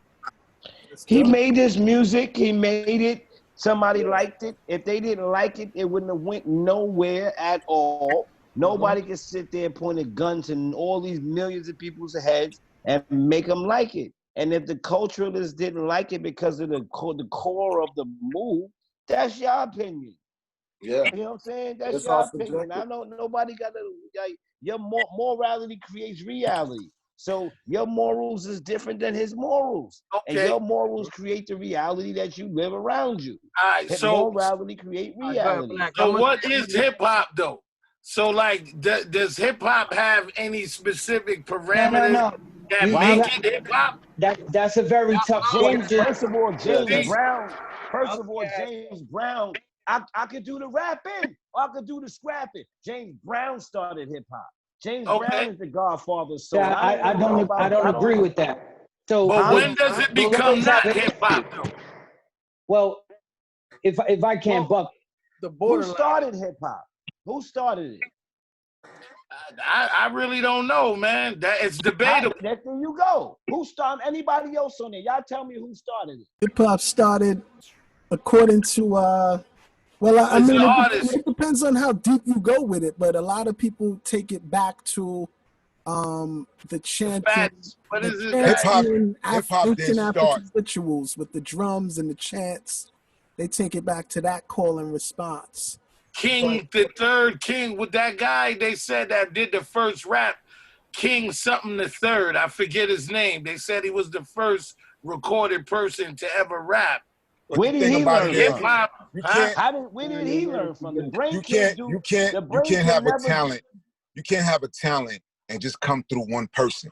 Yeah. Hip hop was spread throughout the world. They just all couldn't get into the music business. They can't get into the music business, but you look at Martin. Is it not poetry? Yo, this is what I'm saying. Rock and roll has certain parameters, right? Like electric guitar, playing the guitar solo, drums, etc. There's certain fundamentals that makes each genre whatever it is. Jazz has no significant time signatures and all of that. So when does hip hop become not hip hop? Can somebody make something and you say, well, is that not hip hop? Is it out of the guidelines? Are there any guidelines? Well, I mean, hip hop got to be. It's got to be based There was on a crossover with this shit. Yeah, and I feel like, it's in gotta my be. opinion, If you go right now, if you go Google hip hop drums, you're gonna get a certain type of drum sound. Exactly. You know, that's what hip hop is. It's heavy drum. It's a certain type of swing. It's a certain type of flow. And a certain kind of way of rhyming, That's the foulest, right? and Not that's the really foulest- singing. That's the foulest shit in the world to be able to be able to Google hip hop and then give you a definition. The drum. No, I'm saying the No. drum, the sound of it. But let me pause this shit. I got a question real quick. I got a question. No, but big John. Spoken word niggas don't think hip hop is hip hop. Yo, listen. No. You know that spoken word niggas do not think that the hip hop is spoken word. You know, so everything has its thing. It's like graffiti is a certain way before it becomes, classic art. From the 16th century. It's different from aerosol. You can't just vandalize a wall. You can't just vandalize a wall. I would say that's graffiti or that's a piece. What is the rule to be accepted? What's the rule to be accepted in the love of this shit? What's the rule? I thought one of the fundamentals of hip hop was having no limitation. Remember George Campbell, who started the pop lock. Who started pop locking? The Lockers. The Lockers was that. It's called pop locking. It was started by the Lockers, by George Campbell Locke. That was his name, George Campbell Locke. He took off George Campbell and kept the Lockers. The Lockers back in the days became the Lockers. Okay. We as pop lockers took pop. But rock. yo, Yeah, but now ballroom dancing isn't break dancing. Listen, it's different. There's certain things Blacastan. that make it different, right? So let me ask a question. When Crunk dancing isn't break dancing. When LL made the country record, was it a hip hop record? To answer your question real When LL quick. Cool J collabed with the country singer, was it a hip hop record? Because it had LL on it. Exactly. Yes. So then, to me, that's the because answer. it had LL on When it. hip hop attaches to anything, culturally, music, or whatever, it becomes hip hop. That's how hip-hop big it is. that record had a hip hop artist on it. Because but it hip wasn't a hop's hip hop not. record.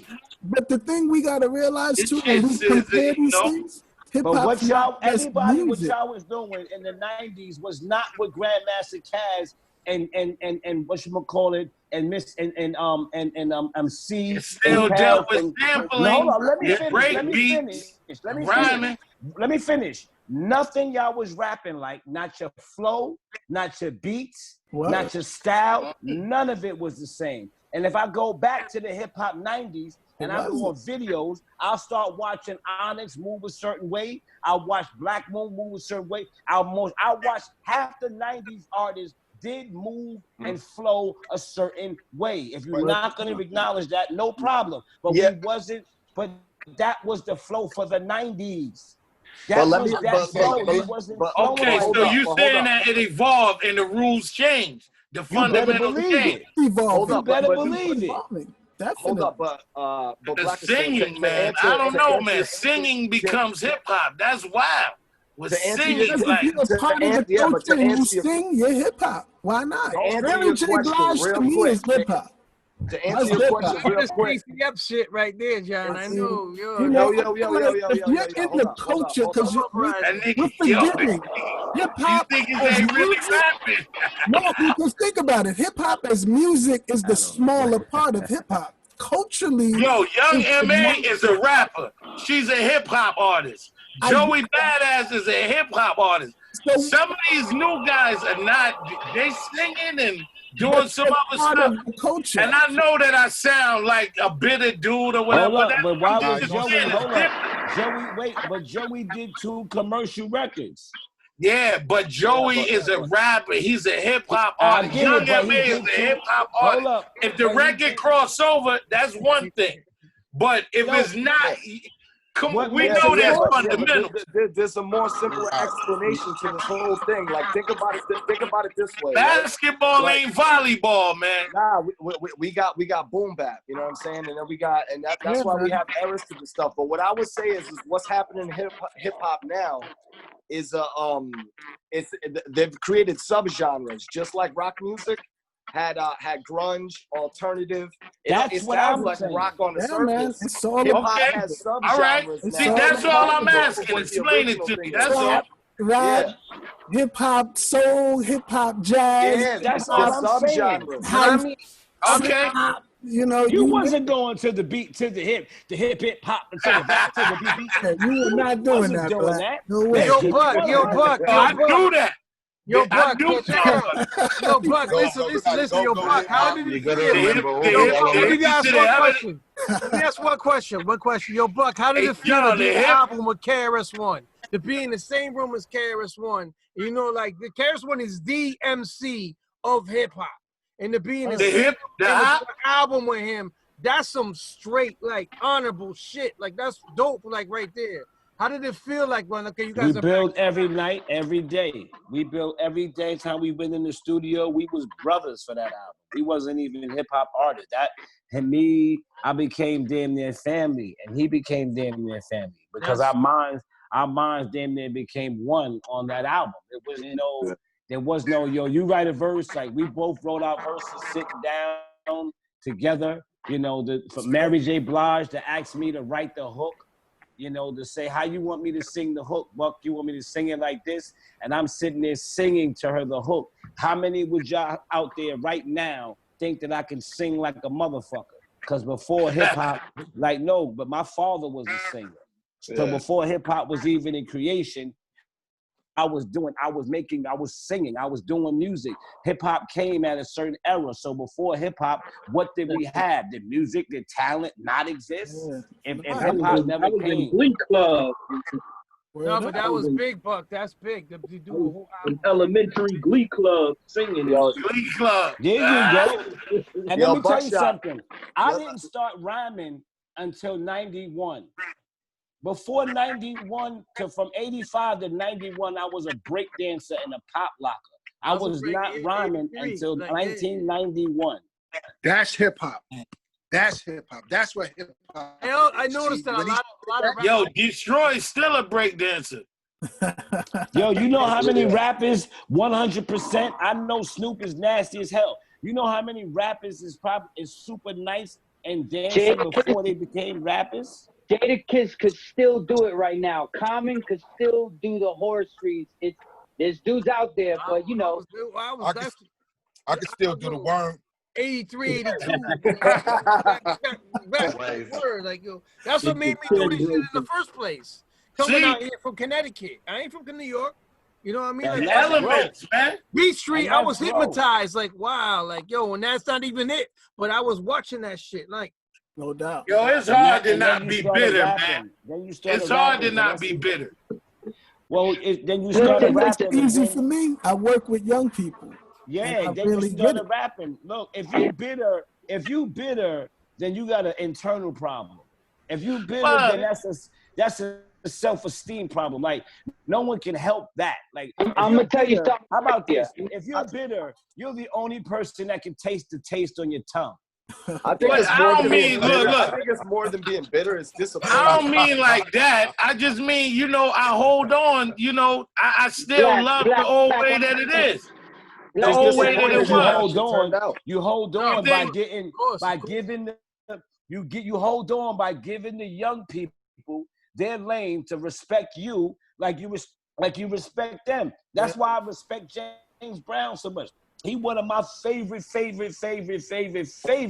artists when it comes to making music, period, damn near. One of the greatest. One of my favorites. First independent label owner, too, at the same time. James Brown? Yeah. Hold on. So, Blacastan, just to let you know that you're not alone in your company in the regards of bitterness.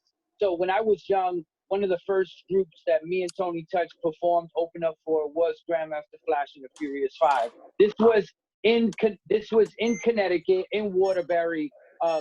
You know, so I got to see them backstage. I was a very impressionable kid. I was about 15, and I seen Kid Creole, Kaz, all of them arguing about something that I thought was bitterness. The thing that I was hearing them complain about Buckshot, about everybody at that's effect. And we're talking, this is before Diddy. Diddy's the new music seminar didn't happen yet. So they were that way in the early 90s about towards the 90s guys. The ones you respect, right? So you just I learned to be like, okay, it's a different energy, it's a very tough energy, but you have to kind of step away from it and try to just find happiness in whichever way you can in your art, in your creation. It's called fight or flight. It's called fight or flight. Anytime a generation think that anytime a generation feels that their survival is threatened, you will do that. It's called fight or flight. It's called I don't feel like it's threatened. I just feel like our shit was better. Like even comic book, cartoons, movies, everything. You ain't wrong. It's called work harder to find some real hip hop. But I told you, I think if you keep running in your lane, then eventually something has to give. Wait, I have moments where I listen I just start making trap. I listen to the dumb. If you don't make trap, you don't have to make trap. Like, give respect to the little niggas who do make trap, and just be like, look, I'm not into that shit. That ain't my world, but that's what it's not gonna compromise your sound. Why should I care about Buckshot? Buckshot, you had one of the best fucking rappers on your label, man. Yo, Rest I the appreciate fucking that, but Sean Price. Sean Price I is know, like, I yo, appreciate that, but you know, but I wouldn't stress eating now laters at that point. No. I'm saying like, yo, he knew what it was. You knew that shit. You feel me? You knew that shit though. You knew that shit. I respect that I'm older. I respect that I'm older, and I can't eat juju beats the way I did. All right, I'm not gonna go back and try to eat a Starburst because the little niggas is my age that was little like me eating Starburst. I can't compete. Like my teeth, like I can't do that. I gotta respect that I'm a grown up, and this is where I'm going now. And that was their turn to eat Starburst and learn that shit ain't nothing. Yeah. And I look at it like this too. I say I'm not supposed to love what a 15 or 19-year-old makes, but if 12 million 15-year-olds love it, who am I to say it's whack? They love it. It's for them. But You know what I'm saying? if I could continue on that thought process on something that everybody in here did. So as a young kid, if I was trying to find something that I personally love, I'd have to stay up to 1 in the morning all the way to 4 on a Thursday to listen to what Skratch and Bob played. No so doubt. I would start on a set. And it wasn't easy.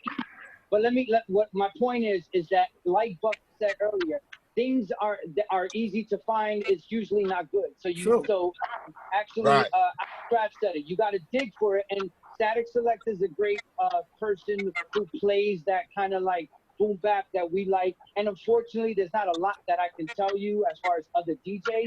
But you got to search it out. You got to go and find it. It's not just going to come in your lap. But you also have to appreciate the fact that you're I can tell you, I know them all.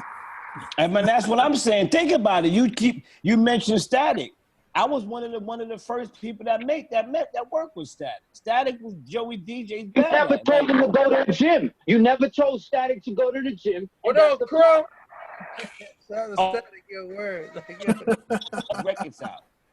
Chrome put Static out. Static wanted the opportunity. I just put out his records. I never sat there and said, "Yo, this don't sound like boom bap." I didn't say none of that. I said, "Look, you a cool brother.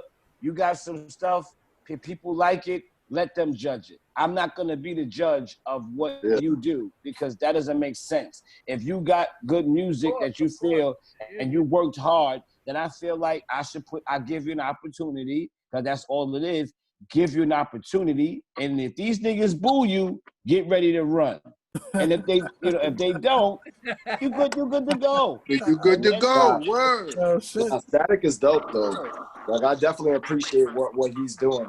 You know what I mean? I signed this group called Kids in the Hall, right? I remember that. Talk about it. I mean, people laughed at him.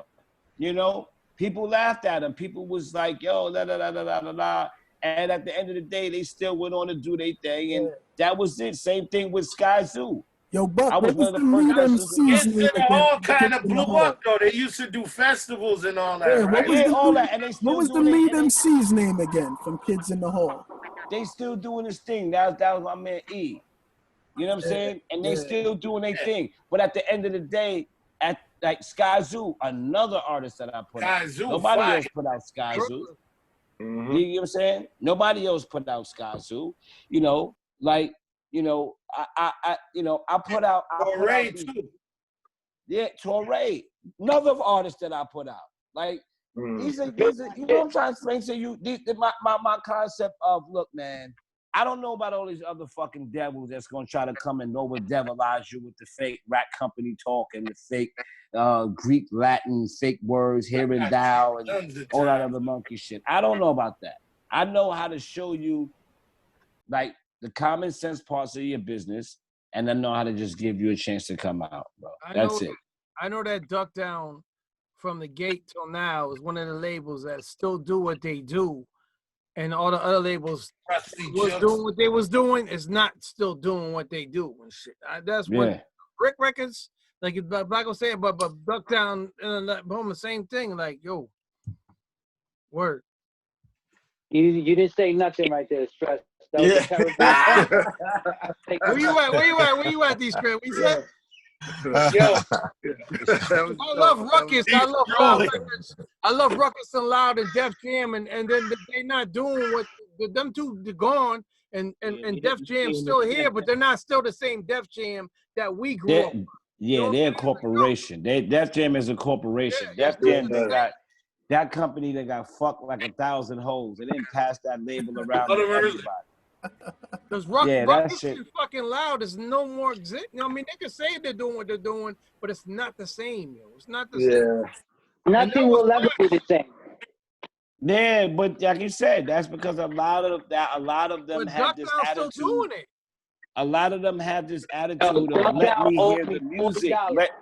Let me see if it's real hip hop. Let me judge it. Let me this.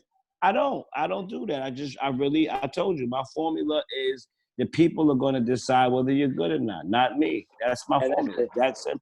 So let me ask y'all this: like, what are you bumping in the CD player? Yeah, cool. That's a great question. In a car, Bluetooth. You know what I'm saying? All that. I listen to 70s soul music. I get lost in my music. Me too. Yeah. Me too. I'm just like that. I listen to the shit my mom's. Yeah. I listen to the shit my mom's and my pops grew up off. I you listen know, to I'm not stuff like that. My Yeah, you're right. favorite listen to era- podcasts. My favorite era period is 60s jazz, 70s soul shit. Yep. My favorite. I'm with you, brother. I'm with you. And period in life. That would everything came from there beyond, yo. That was good. I think one of my favorite. And I one of am my listening favorite to tracks Little of all Rock. time. Yeah, one of my favorite tracks of all time is Marvin Gaye, Inner City Blues. And if you listen to that song right now, that shit still applies to what's going on now. You know what I mean? Yeah, of course. Of course. You gotta listen to the unreleased Milli Vanilli album. It's fire. Yo, but that's what I'm not saying. lying. As long as, Probably but telling the truth. that's what I mean. We all, if you notice, every last one of us gave respect to the generation before us, Word up. and if you, and in order to keep that tradition alive, you know, that tradition, I just think that we kind of went to the left a little bit as a hip hop community when we started using the words real hip hop and all that other stuff. I just think that we went a little bit to the left, and I think that's what kind of cut off, you know, the younger groups as a masses, giving us the same respect that those other guys gave us, because they didn't have a shit. They might not even like hip hop like that, but the voices of expressing it didn't radiate. So we didn't feel like a James Brown was like, get that bullshit hip hop out of here. That ain't no real music. We didn't hear that. But the thing about it though, also is about vibration. It's about, you have music on the West Coast, got a certain sound. Music on the East Coast, music down South has the same sound.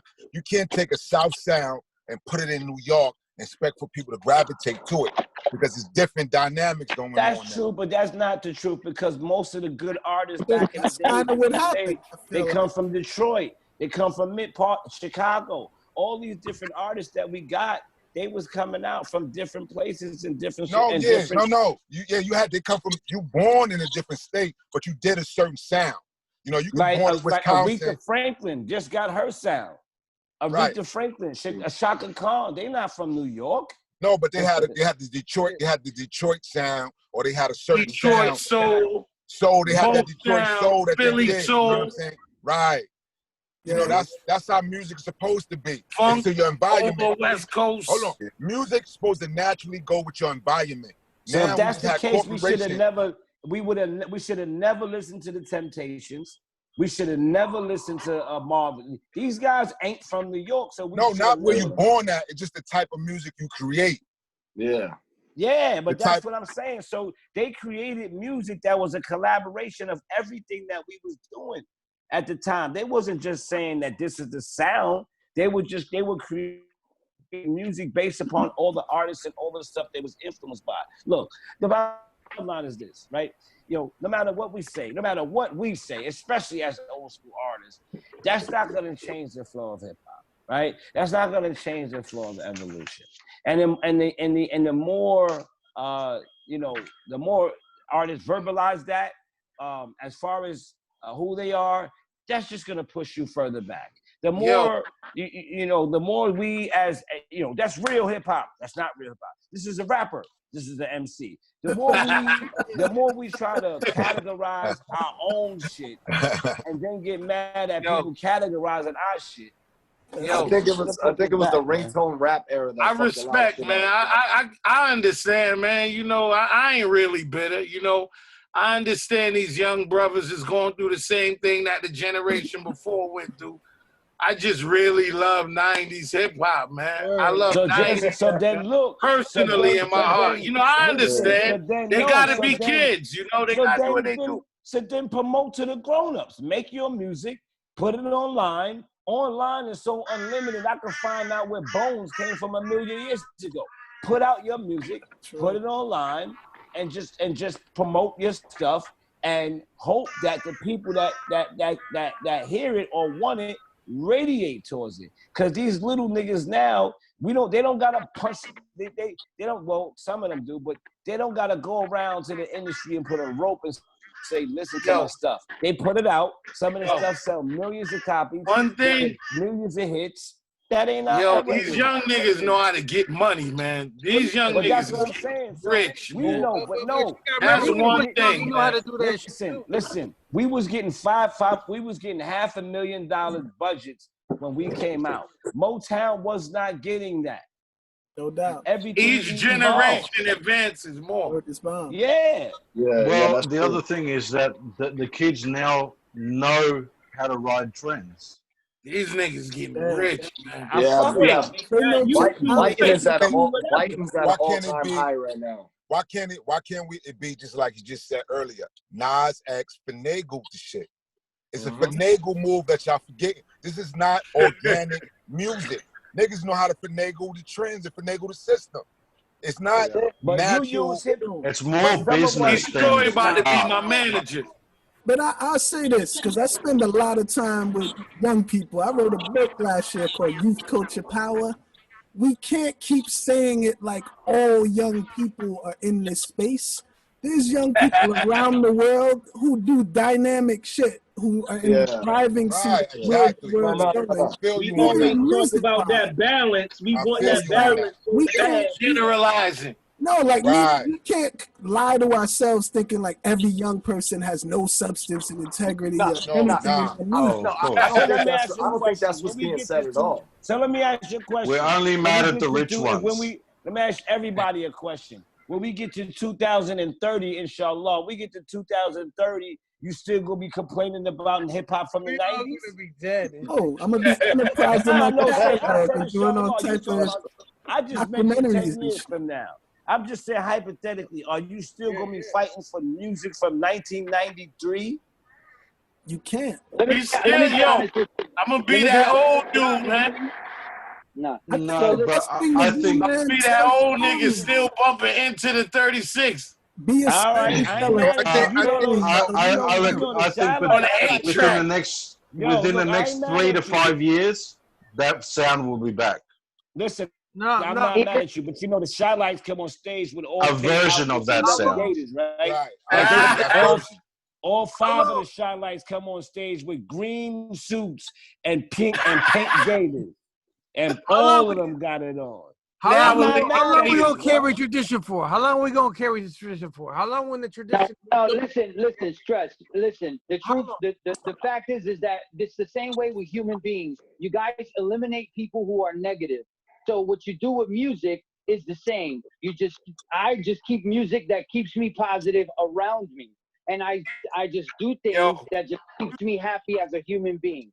Stress still DJ with vinyl. I don't mind. Like I said, I don't mind, but I only do it on occasions. Like I don't mind the Riverdales and the Shy Lights and the such and such tour where you got old school Netta from the last era coming out. She in front of you.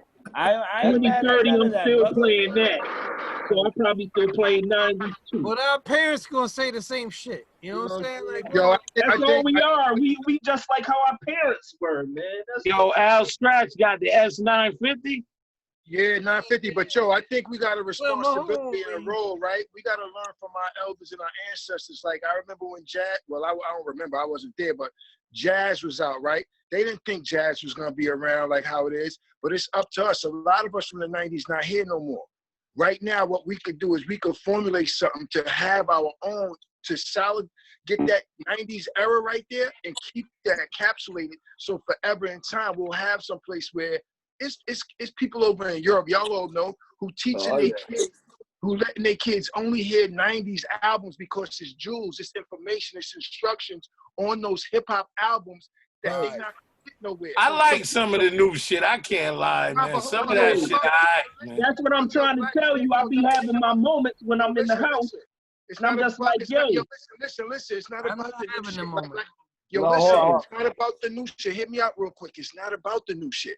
It's about preserving what we created in time. Like Buck said, yo, he did something that made an imprint on the culture. We got to preserve that. We got to make our own museum. We got to make sure that's here. That's why jazz is at the Lincoln Center. Because before that was music that was shit music, they called it. Yeah. Until everybody wanted to it exists.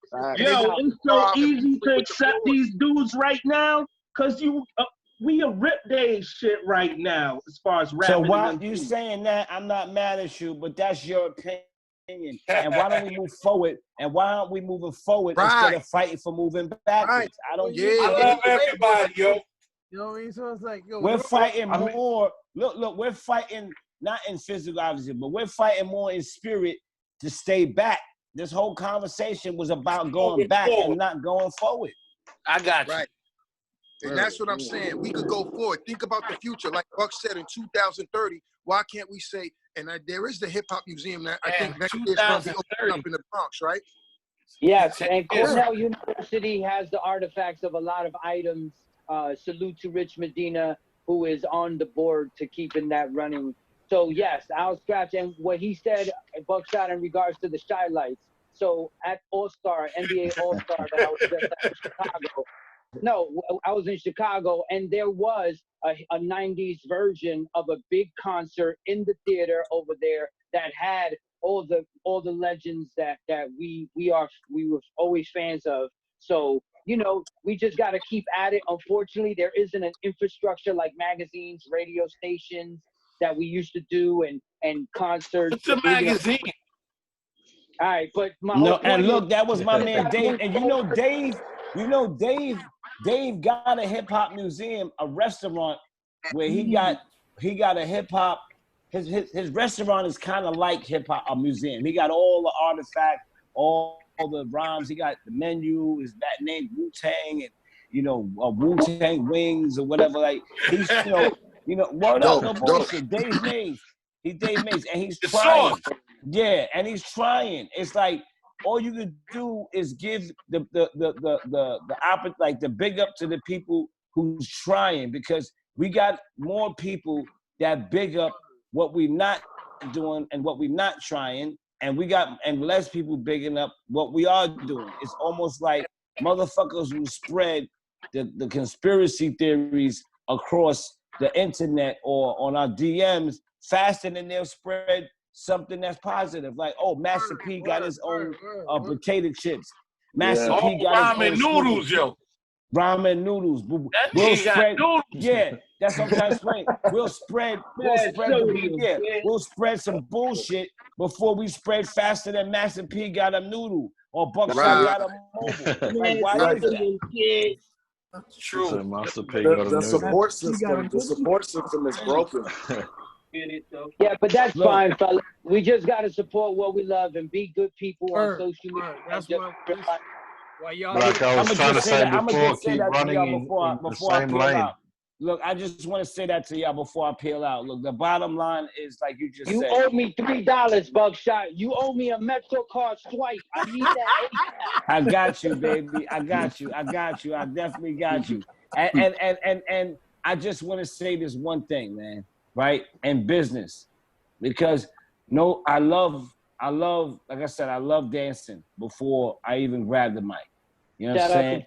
I actually grabbed the mic because my MC got locked up by the feds. Right? Oh shit. Now, yeah. So and Five will tell you that. Me and Five were dancing for him. Anyhow. Word? Oh shit. Yeah, me and 5FT was dancers, KB1 and KB2. And we used to dance for my man And then we started dancing for Steel from Smith & Wesson because he had a record out before any of us, right? What? But yeah, Damn, that's but dope. 19 motherfucking 84. You just me, right? Steel had a Yo, you alright? Steel had a record called MOST. He had a group called anyway. So we started dancing with Steel from Smith & Wesson, and that's why when I got my record, I said I'm gonna make sure that they get their record coming out. Anyway, and I love business the way I love the mic. You know, I got a love and a passion for Word business. up. You know, the way I love the mic. And all I'm saying is that in order for us to do what we talk about and further what we talking about, we got to be more in the business and mind frame and not try to keep grabbing a mic and going, shorty, get off stage, it's my turn. Like, why? Because if we don't do that, then we're not going to have the opportunity to put, you know, hip hop beats behind the Arizona Petit commercial or hip hop beats behind, you know, I don't know, a Johnson & Johnson Band-Aid commercial. Like, we're supposed to be the ones that are doing that, and those little niggas come up, but we're the ones that's supposed to be kicking down the door for those big dudes, And unfortunately, we're not only caught in the middle and caught in the past, and these little niggas is getting those accounts. These little niggas is getting commercials in State Farm. Deals, the right? Nautica deals, all that crazy shit. So these little niggas is the ones that's doing it simply because our generation is not. Little Yachty is the chief designer for Nautica, dog. I mean, listen, these guys are doing it strictly because we are not. So my suggestion and my advice to everybody on here is at the end of the day, try to create a business and try to make sure your business, your music could be involved in your business or whatever the case is. But the bottom line is, without a business, you ain't got no business. So somebody's gonna say, stay out my business. That's it. True indeed. I think Buck is right, because it's like, you know what? We supposed to be just like the ones that came before us. They opened the doors so that way we able to go on tour and go out there to the world and go to other cities like Cass and all of them. So we were supposed to be knocking down the door in Hollywood.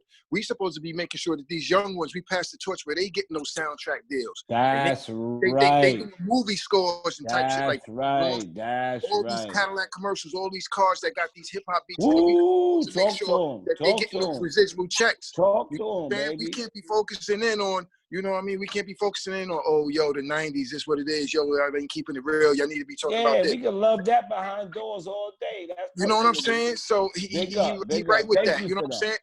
In addition to that, we reach back, we could tell them, yo, you ain't got to be talking about, you know, I'm smashing the bitch, she's sucking my dick. You could tone it down some. Give some knowledge out there, too, every now and then. Don't tell them how to rhyme. Don't tell them what to rhyme about. But just let them know, yo, your voice got a purpose. You're going to be an older artist one day, and it's going to be some young ones coming after you, he don't even got to do that. You just got to be the living example. And he's going to look up to you like, True indeed. True indeed. He the big homie. I want to be like him, yo. That's all you got to do. Lead by example. Lead by example. You know what? Lead by example. Like, I'm going to hit it on that. But y'all brothers be safe, man. Be cool. Enjoy yourselves, man. Have a good night. You a legend. Thank you, man. It was an honor, brother. And anytime you need as far as beats, just hit my DM. I'm always on. All right. I ain't bitter, man. Doc Spliph and B Crook gonna be there. All right. Yes, sir. I ain't all right, bitter. brother. Peace. All right, yo, how many know what this is right here? How many of y'all know what this is? Floppy. That's a floppy. Man, hold up. I got one. Hold up. That's 950. I got more than one, yo. I got a whole fucking bunch. Well, I'm just saying, I'll pull one. I got an EP. Yo, D-Stroy, where you at, bro? Word. Good shit. Destroying a time machine, yo. Come on, B. Wow, that's crazy. You got the big L clipping. Yo, D-Stroy, where you at? You in Brooklyn? Where you at? Why don't you mind your business? What do you mean, brother? I'm asking, like, I'm on some. Yo, you got ashy elbows. White people with ashy elbows. Yo, so nah, Mrs. so I do Blacastan. my show, and like Al was saying, I preserve everything, and I actually love that cup that you have right there. Real quick, Ill lived on my block in Bushwick, and y'all took this guy named Rover on tour with y'all. He actually has a anyway, he was one of the first people to make me feel good, because I was like, wow, that's a rapper right there. You know what I mean? No doubt. But you know, right now all I do is on my DJ show. first though too, yo. Like, boom. Yeah. Yo, I got a question for Al Skratch. Go for it. Yes. Yo, what you know about this right here, fam? You feel me? Don't make yeah. That's what I'm talking about. That's what I'm talking You about. haven't watched, you haven't watched my show? You haven't watched my show? It's called Show Off Your Gems. I have people come up on the show. I've had. I saw that. I gotta get on that. You can tell the brothers. That's why you here, brother. Bro. Man. I'll tune in definitely. So, you know, I love y'all. Much success to all of y'all. You guys make me smile, young man, as well. You know. D-Stroy. Thanks for moderating this, man. Yo, Q Neek is my motherfucking brother, though. Q, I love you. Hey, Destroy. Is that your real government that I can see in the chat? I D-Stroy. Oh yeah, D-Stroy. Yeah, that's it. No, I'm saying the last name, the name. Yeah, that's my last name too. So that's funny. Oh, it is. That's real funny. Yeah. Yo, I was overseas in Switzerland with fucking freestyle and shit, yo. That boom. That's good. Wait, you want me to write a documentary about you guys hanging out, brother? Man, I'm trying to tell you, man. Love is love, brother. You love is love. You here with us, man. I made this shit work with you. Of course, man. I love y'all. Stay amazing. Keep everybody smiling in your space. Love, bro. Right? Peace. Peace to everybody too. I'm out too, but it was a lot of y'all legends. Cash, brother. Cash, Appreciate I got it. your number. Hit me with the new number. Hit me with the number in the box. I love you, It's brother. all good. Yo, Cash, we got a link, man. We got to really link.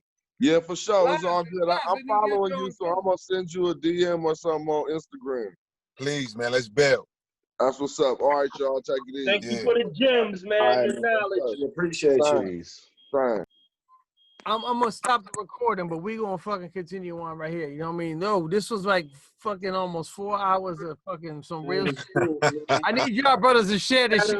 I'm gonna tag y'all. Yo, if y'all got any beats, send it to Al Skratch 156 at Yahoo. Al Skratch 156 at Yahoo. Any beats, man? I'll blaze that joint. There we go. Yeah, I still gotta get that other one to you, which I will do. Let's get it going. All right.